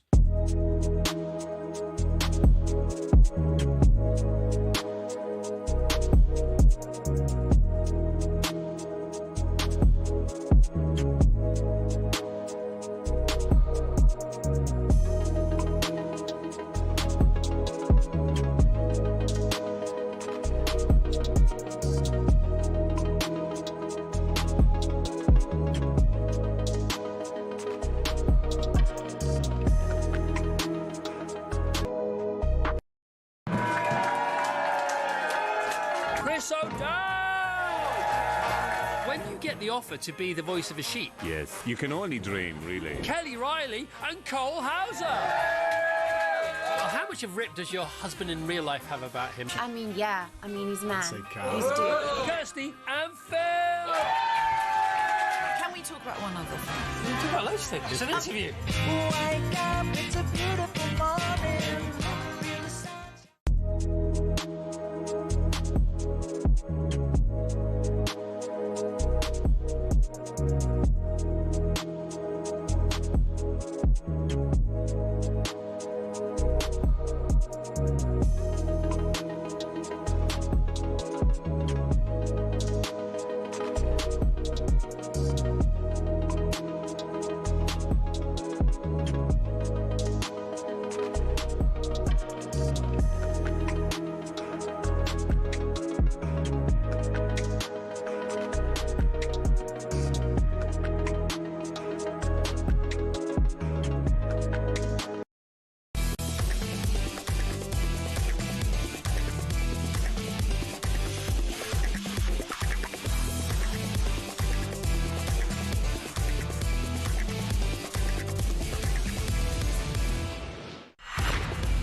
You're listening to Drive on talkSPORT with me, Rory Jennings, and Darren Bent in partnership with Giacomo. Style and brands for every man. Still to come, we'll have some fun with the best of talkSPORT. But just quickly, Paris Saint-Germain were crowned Ligue 1 champions for a fifth straight year after a 2-0 win at Lens last night. Arne Slot has said that he has every reason to believe that he will remain as Liverpool head coach next season. And now we need to talk about Raheem Sterling, because he has been branded as the biggest failure in our history by some Feyenoord fans following his loan move in February. Since then, he has managed just 349 minutes of league action with just one assist to his name in 7 appearances. When discussing Sterling, former Feyenoord and Netherlands defender Jan Evers said, I feel pity for him. I feel pity for him. I don't feel pity for a lot of footballers because I know how much they earn. But I feel pity for him because he was such a fantastic footballer. And if you feel pity for a player with his qualities and his background, you know it's over. What do you make of all this, Darren Bent? It's sad, actually, when you hear this kind of conversation being spoken about one of England's star performers of the Premier League era, one of England's most successful performers of the Premier League era, and a man who is still just 31 years old. Yeah, it's sad the way it's kind of coming to an end, you'd have to say. I mean, you talk about a guy that won the Golden Boy Award back in 2014. I mean, he was that good from a young age. And it almost feels like, and we do see it every now and then, you know, when you get these players that burst on the scene quite young, Rooney being another one, where they fly onto the scene, they play so much football from such a young age up until their 30s, that once they get to around that 30 age, they do start to slow down a little bit. I mean, happened to Wazza. I almost feel like Michael Owen was a little bit different because of the hamstring injuries, but a lot of football from a young age. It's a shame because at one point, I mean, Raheem Sterling, he was absolutely brilliant for England. He was always someone who always showed up for England. I thought there was a lot of talk before. Was it the 2020 Euros? Was it 2021 one? Yeah. Where his form weren't great going into it, and then when he got into the squad, he was a star man. I thought he was the best player. But then the last few years, it just hasn't been there for him. I mean, I watched him a lot last year at Arsenal. Wasn't good enough. 1 goal in all competitions, 5 assists. The year before that at Chelsea, I think he was okay. But even his last season at Man City, I thought he did all right. But for whatever reasons now, he just doesn't get the respect he deserves, and he's gone to Feyenoord, and it almost feels like for someone like Raheem Sterling, who's been so good, he's only 31 years old, that even though he's only 31, he almost looks like he's 35, 36, the way that maybe his body's not even giving up on him, because when you look at him, he's still in good nick. I think maybe it's time for him to go back, maybe not back, but maybe go to someone a little bit more like a Saudi or maybe an MLS. But the thing is, for most footballers, if you get 12 years at the top, that would be an amazing return, right? I'd say a decade is huge, in fact, at the top. Raheem Sterling, didn't he break through at Queen's Park Rangers when he was 15 years old? He was playing for Liverpool at 17. Yeah. So in terms of his career, he's had it. Like, I remember going to Brazil in 2014. Yeah. Raheem Sterling was part of that team. So it's not that surprising that this has happened. I mean, you talk about guys won multiple Premier League titles, FA Cup, Football League. He's obviously didn't win the Champions League, but he's just been so integral to what he's done. I mean, his individual awards, he's been absolutely incredible as well. So he's won the PFA Young Player of the Year as well. He's also won the Football Writers Footballer of the Year. So for me, he was a top player. Yeah, and also if you think about Manchester City at their best around that era, he was a key component of that team, that very best team that Pep Guardiola ever put out. Yeah, Raheem Sterling is starting, no doubt about it. I think there'd probably be an argument to that. Some people would say probably him, Mahrez. Probably a lot of people would say he'd start because they both play on that right hand side. So no, he played on the other side, off the left. Yes, and maybe I think there's an argument to that. But I think he's been a top player the last few years, though. I won't say he's lost his way because I still think there's a burning desire, which is why from Chelsea he went to Arsenal, why he's gone to Feyenoord, because he could have gone, do you know what, enough's enough, I'm going to go somewhere now and just relax, I'm going to go to the MLS, I'm going to go to Saudi, but he didn't. He obviously feels he can compete at a top level, but it's just unfortunate to see the way it's unravelling. How kind do you think history will be to Raheem Sterling?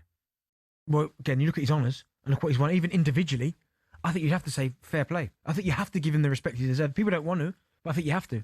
He's a Premier League great? Yeah, I'd say so. Premier League Hall of Famer? Hall of Famer. I would say, yeah, in time. I think in time, yeah, he is. I honestly think that Raheem Sterling is a great of Premier League football, great at the English game. I really do. I know that it's gone sour more recently, and it might actually be over. The story might actually now be over. Yeah. But in terms of his contribution, in terms of what he did for that Manchester City team, in terms of the guaranteed output, arriving at the back post, putting the ball away, big moments for England. Well, do you know what? If you talk about Hall of Fame, right? You talk about a guy that's won the Premier League, 4 Premier League titles, 1 FA Cup. He's won the EFL Cup 5 times, right? So that's just on a team basis, right? If you look about putting him in Hall of Fame, then you go back to individually. He's won the Golden Boy, as I spoke about. He's won Premier League Player of the Month 4 times. He's been a PFA Team of the Year once. He's won the PFA Young Player of the Year. He's won the Football Writers Footballer of the Year. Just on those. Also, UEFA European Championships Team of the Tournament 2020.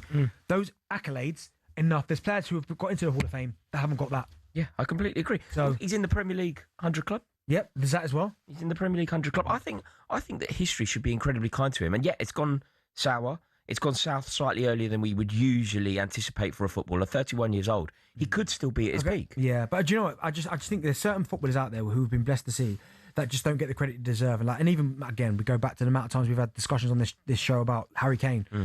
We all know how great he is. There are people that come on this show and they will swear blind. No, he's not as good as people make him out to be. Yeah. Now, Raheem Sterling, I believe, is an icon. True credit to North West London. Now, it is time for the best of talkSPORT very soon. But first, we're going to do some no Googling. I like that. The way you just kind of swerve that. I like that. Hit the reverse button. Shift. He deserves that, Jack. We want to know which team has lost the most Champions League finals. Do you know? They're playing Spain? No. Okay. I know this. Can you believe it? I know it because AC Milan played them at Old Trafford. I'm giving it away. What have I done? I'm sorry. We'll tell you the answer after this.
Leeds, they had injuries. They weren't really at the races. Oh, they should have won it, though.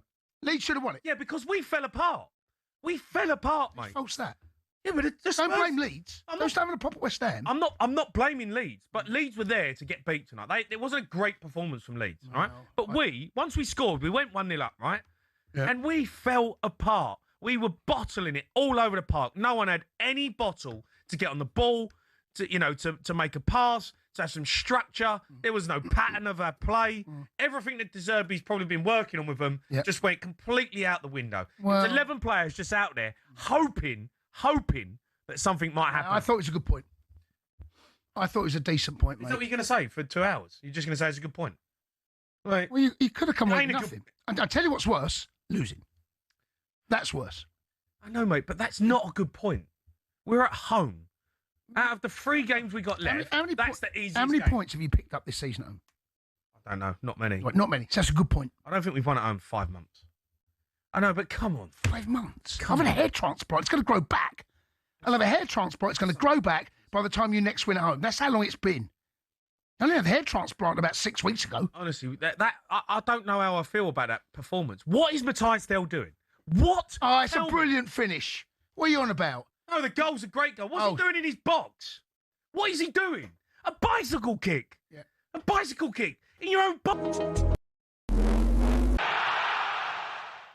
It's another VAR decision that made aside a top-flight title. We're all talking about that decision at Motherwell last night. That means Celtic have a much better chance at the Premiership title on Saturday. Simon Jordan didn't mince his words. They want this refereeing fraternity to up their game. We've got to cut this disingenuous crap out. Martin O'Neill should be saying, honestly, that he doesn't think that's a penalty, because even the beneficiaries He's of never bad going to say that. Yeah, but then you will never get it changed. Ali McCoist was on this morning too. He says there's only one positive to come from the incident. You boys talking about it. Yep. Gary Lineker talking about it. Jeff's getting off his head about it. Everybody. I mean, it's as bad as it is. It might bring it, to people's notice because it was an appalling decision. Elsewhere, it's our understanding Hull are preparing for the Championship playoff final to be moved to a later date. Southampton are under investigation, of course, over Spygate claims. Arne Slot's confident of his Liverpool future, even despite their pretty average season. I have every reason to believe I'm the Liverpool manager next season. First of all, I'm contracted to this club. And second of all, from all the talks we are having. He's also confirmed Mo Salah will be available for a few minutes off the bench at Aston Villa, live on talkSPORT tomorrow. Mikel Arteta seemed to confirm Ben White's World Cup dream is over with a long-term knee injury, but Jurrien Timber could be fit for the Champions League final. There's more at talksport.com.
You are listening to Drive on talkSPORT with me, Rory Jennings and Darren Bent.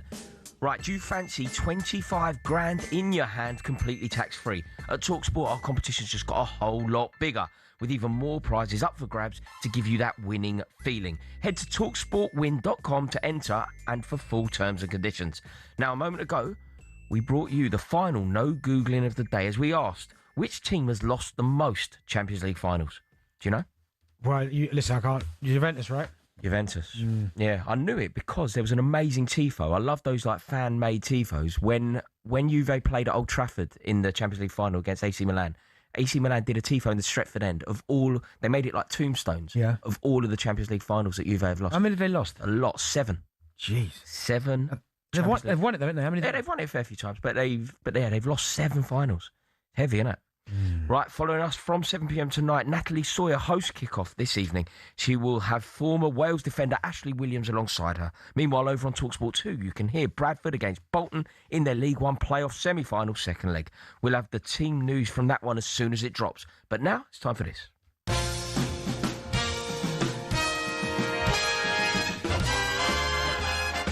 This is the best of talkSPORT and Friends, where we run you through some of the recent highlight moments from across talkSPORT and on our sister stations. Right, let's kick things off with White and Jordan. Here's Simon giving his take on the controversial Spygate saga from the Championship playoffs. You know, it's going to be absolute carnage if Southampton win. I mean, the FA would very hope so. That Sorry, the FA would very much hope so. That, you know, Middlesbrough win the game. Right, Simon. Oh, don't know what happened there. Went into a time loop. Look at him grinning like a Cheshire cat, and honestly, hey, dead to us him. Judas. Yeah, Judas. We're dead to us him. What did you reckon of Gabby Bonlahore's Simon Jordan impression? I'll give that a solid 7. Only 7? Yeah, I'll give it a solid 7. Well, it was quite good. Do you do an impression of anyone at talkSPORT? Bang! Who's that? Absolutely no idea. Alan Brazil, man. That was terrible. Are you crazy? That was terrible. Bang! Is that as good as it gets? That is your only... Yeah, is that the only one? Yeah, I think so. Who would play us if there was a movie made on talkSPORT? Who play us? Well, you know what? It's the first one that came to my head, sorry. Me and you. Yeah, me and you. Who would play us if the film was made of talkSPORT? So Denzel Washington would probably play me.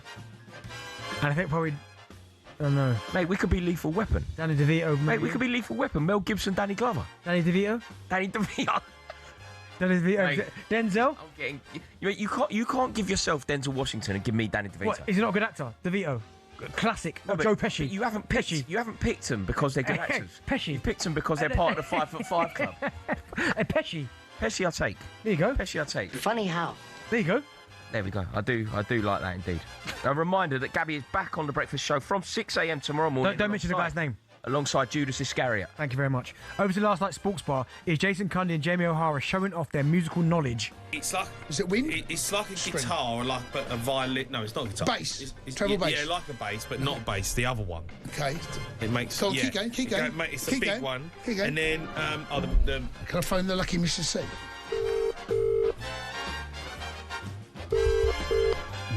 All right, Angel, no potty mouth again, please. You're live on national radio.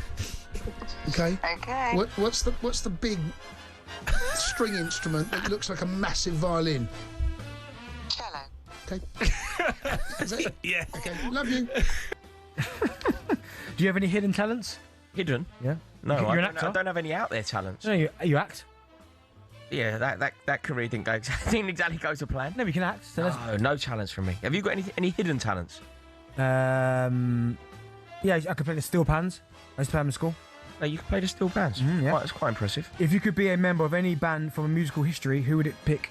Who would I be? I'll be Bobby Gillespie. What group's that? Primal Scream, Darren. I mean, you sound to me like the Beatles. Mate, you'd have a great night out with me if I was Bobby Gillespie. Far better night if I was Bobby Gillespie than if I was me. Okay, fair enough. You have a fantastic Lovely. time. Do you ever call your wife asking for help? Yeah, every day.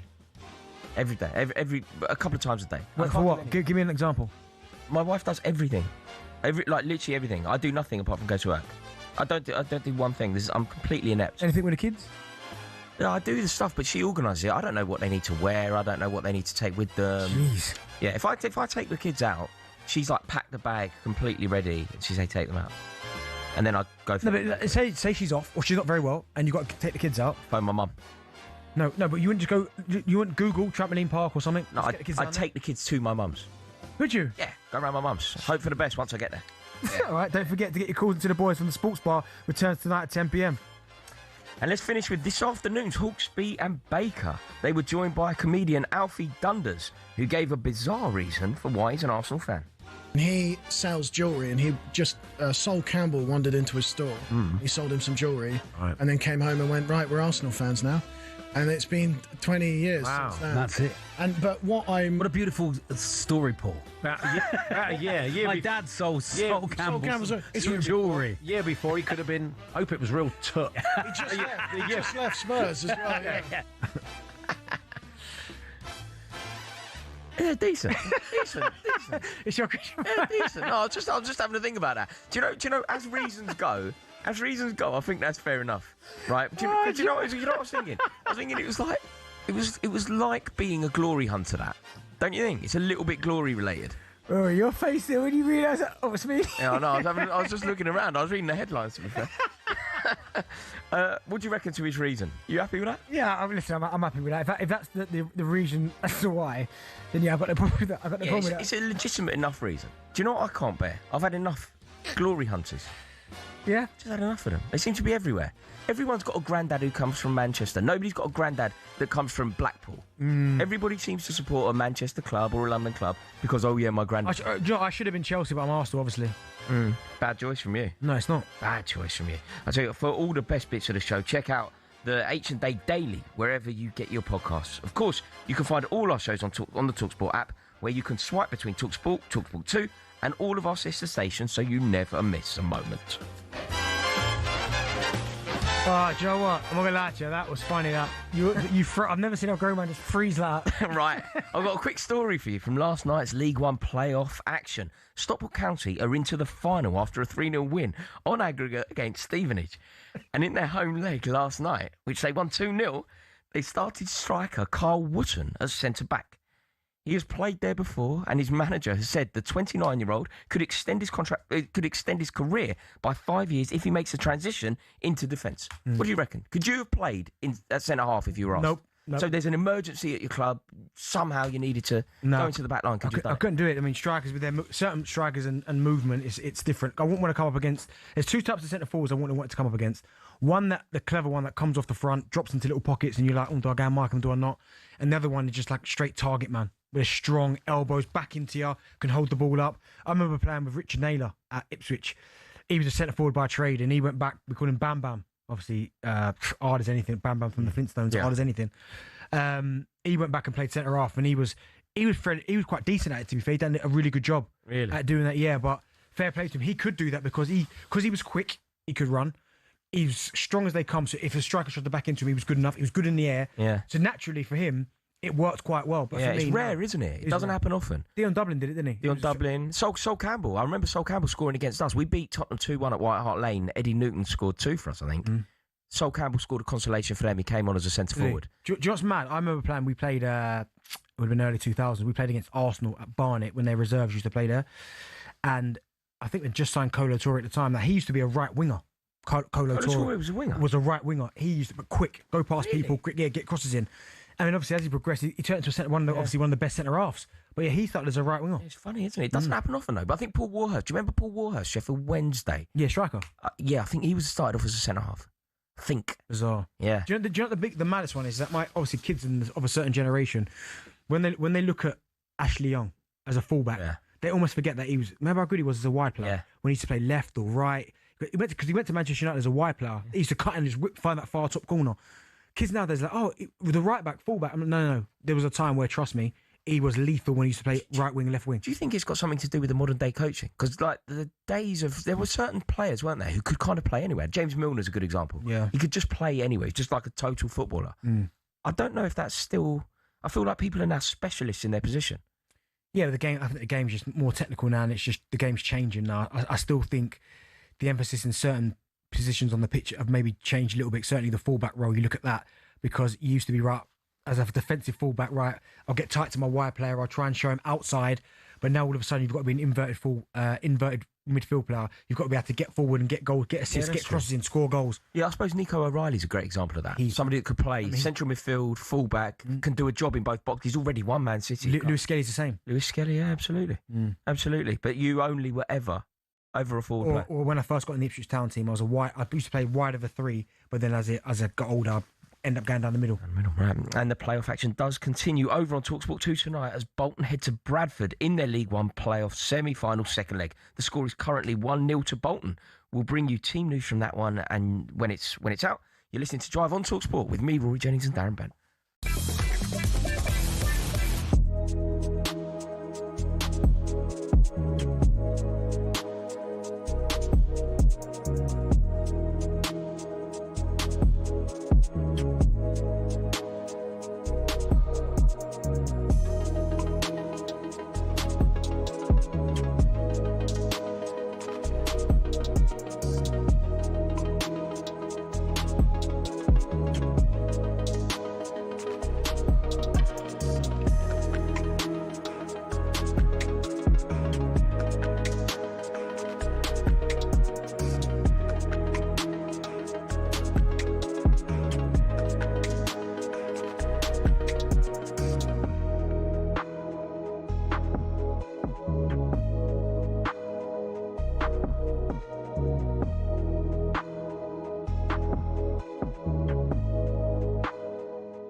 Another developing story this morning coming out of Manchester United. Manchester United have reportedly reached out to other potential candidates, but wish to speak to Michael Carrick first.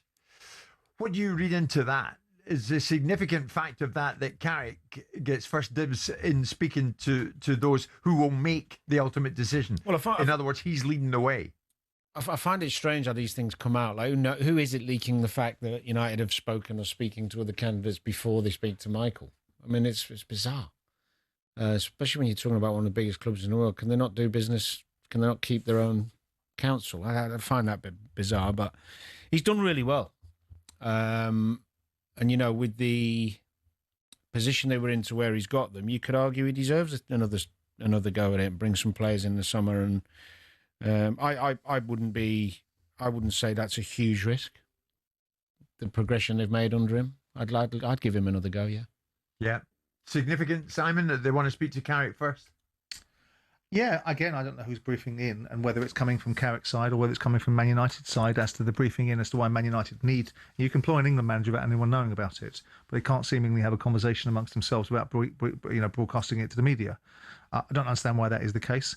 I still think it's fraught with lots of questions that need to be asked and answered about the position of someone that becomes in moments of adversity. We've seen no moments of adversity for Carrick, really. He's done the job, so it makes it a conundrum.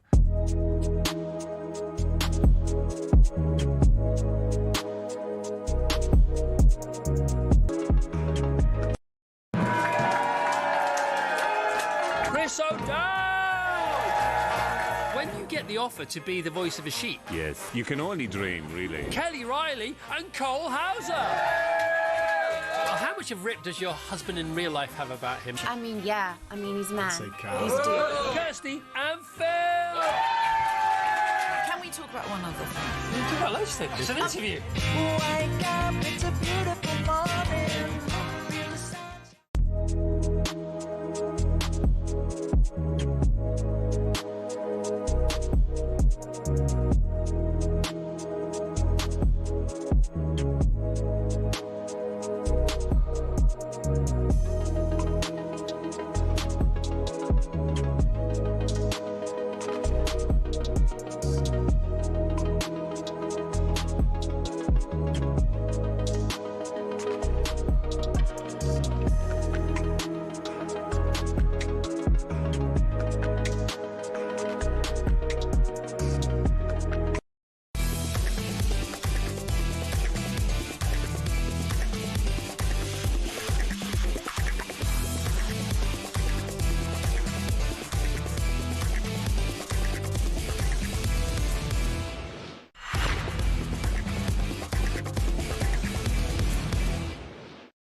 Want to do. We want to get loaded, and we want to have a good time.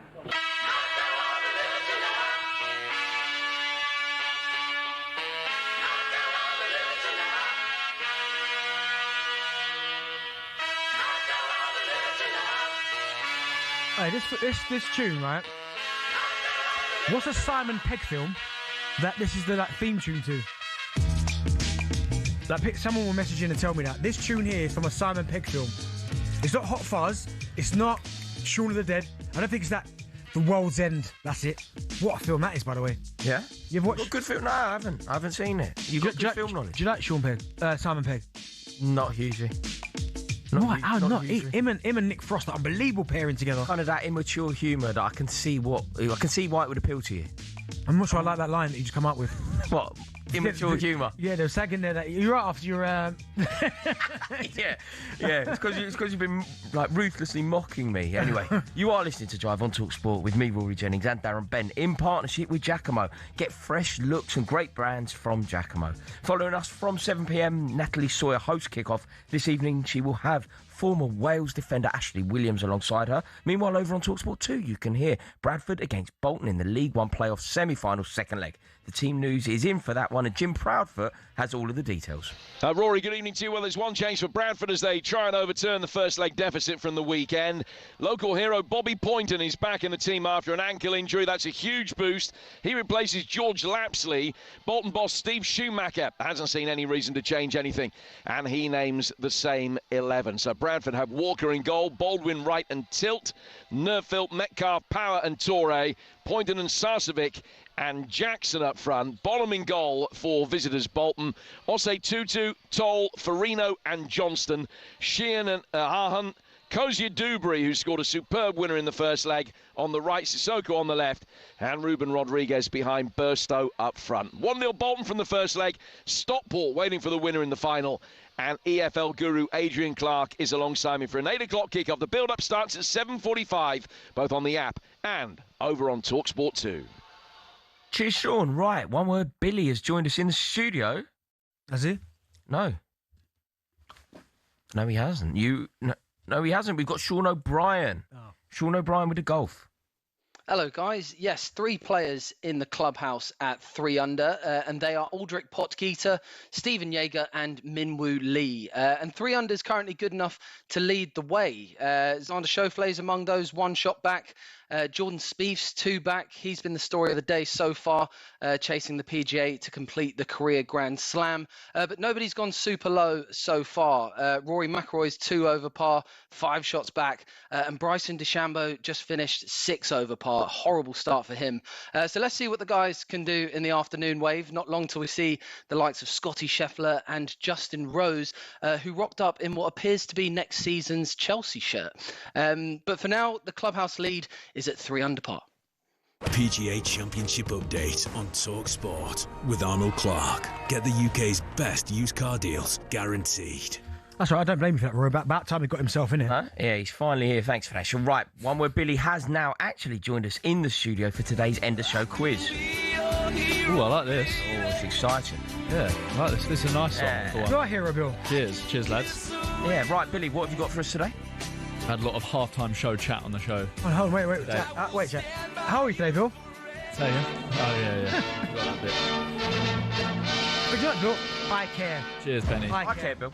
Cheers, Rory. No, it's good to be in here. I want the last 11 Super Bowl headliners halftime show. That's it. 11. That's all you've come with. Last 11. Okay. We've got. I don't. We can't get 11, can we? Yeah, got about 3 minutes on this. Okay, right. Kendrick Lamar. What? Shakira. Kendrick Lamar 2025, correct. Shakira. Oh, Dr. Dre and everybody in that year. Just West Coast. Shakira did it with someone else. Jennifer Lopez. But there we go. And Dr. Dre was also with some other people. 50 Cent popped in. No, but it's just West Coast. Okay, Eminem, 50 Cent, Kendrick Lamar, Dr. Dre, Snoop. And Mary J. Blige, 2022. That's 3, well done. Coldplay must be in there somewhere. Yeah, they've popped up. 2016. Coldplay did it. Last one. Oh, Bad Bunny. Yeah. You like a bit of Bad Bunny, Rory? Yeah, I do, yeah. I've never ever heard of Bad Bunny. You're in a minority. Can I try? Boney M. They haven't popped up yet. Belinda Carlisle. No, not Last 11. Pet Shop Boys. No, I think they might be next year. What have we got so far, Bill? How many have we got? You've got 5 so far, so you've got 6 to get. Do you know what I'm thinking, Bill? I'm thinking Beyonce is not in there. All right. Is there a chance that Chaz and Dave are on this list? They haven't done it yet. Stones? I've got Stones in my head. No, give me Beyonce. No. Stone Roses. No. Rolling Stones. No. Oasis. No. No. Hey, Rihanna. Riri. Yeah, 2023. Rihanna. What about Blur? What about Ocean Colour Scene? Hey, please. Hey. Not sure they've. No. Do you not think I've No. They've done it Spandau Ballet? No. No. Tony. Maroon 5? Yes. Never. Yeah, they are. Yeah, Maroon. Never. 2019, Rory. God, I'm the governor. There you go. Okay. I'm trying to think of the hip hop rap. About a minute and a half. Is that what we're doing? Rap? If it's 11 years, that's All to get. Okay, right. Name rappers. need- Vanilla Ice. No. Mike and the Mechanics. Hey. Oh, Trouser Snake. JT. Justin. What's Trouser Snake? That's his nickname. Justin Trouser Snake. Yeah. Really? Justin Timberlake. Yeah, 2018. Uh, JT. Okay, so people like that. You need Bieber? Nah. 2024, 2021, and 2017. 2024. 2021. Who? How can I remember 2024 just happened? Yeah, two. It's only a Bad Bunny. No, I need to Kendrick. Steps. Hold on. Dua Lipa. One of them. Lily Allen. Dua Lipa. No, she's not done. Nah, but it's... Sean Paul. Neither's Lily. Hey, Adele? Alexander O'Neill. No. Sherelle. No. Hold on. Whitney Houston. Who's No. 2024? Tony Braxton. No. Three. Brandy. Got about a minute left. Brandy and Monica. No. Don't even know what that is. The boy's not mine. No. I'm trying to think what it is. 2024 is not gone, Bill. Give me this kind of Gabrielle, who sung Dreams. No, but that would be a good one. You've got, I'd say, a rapper, a male pop star, and LL a Cool female J. pop star. No. Hey, The Weeknd. Yes, 2021. The Hey, Weeknd. Bruno Mars. No, it was Eternal. too far back. No. Eternal. All Saints. You've got a big female pop star, 2017. Louise Nerding. Hey, what's her name? What's her name again? Christina Aguilera. No. No. What's her name again? Billy Piper. No. Billie Eilish. She's in Doctor Who, isn't she? Carol Vorderman. No. This guy's kidding me, yeah? No, Billie Eilish. No, not her. Yo, what's the woman? Katy Perry. No, she was a bit further back. Oh my goodness. You still need the 2024. Kim Wilde. No. Kim Wilde's not there, no? Anything on 2024, Benny? I've got to hurry here. Yeah, just give me a little clue, Bill, or something. Yeah. Yeah. The girl out of No Doubt. Usher. How can I forget Usher, man? You make me wanna. Still need 2017. 2017. Okay. Female or male? 2017. Female. Big female artist. Big. How big we talking? I'm Maybe afraid the biggest. you're gonna have to tell us, Bill, because we're done. Lady Gaga, 2017. Lady Gaga, you have been listening to Drive on talkSPORT with myself, Rory Jennings and Darren Bent. We're back tomorrow from 4 p.m. Stay tuned, though, because Natalie Sawyer's up next and she has Euro 2016 semi-finalist Ashley Williams alongside her.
James Corden is with us in the studio. Good morning. Good morning, mate. Good morning, James. So happy to be here. It's our pleasure. How are you? I'm really well. Yeah, I'm very good. Thank you for coming in. It's a pleasure. It's lovely. We've got so much to talk to you about. For sure. Before we talk about football, right? Yes. I was just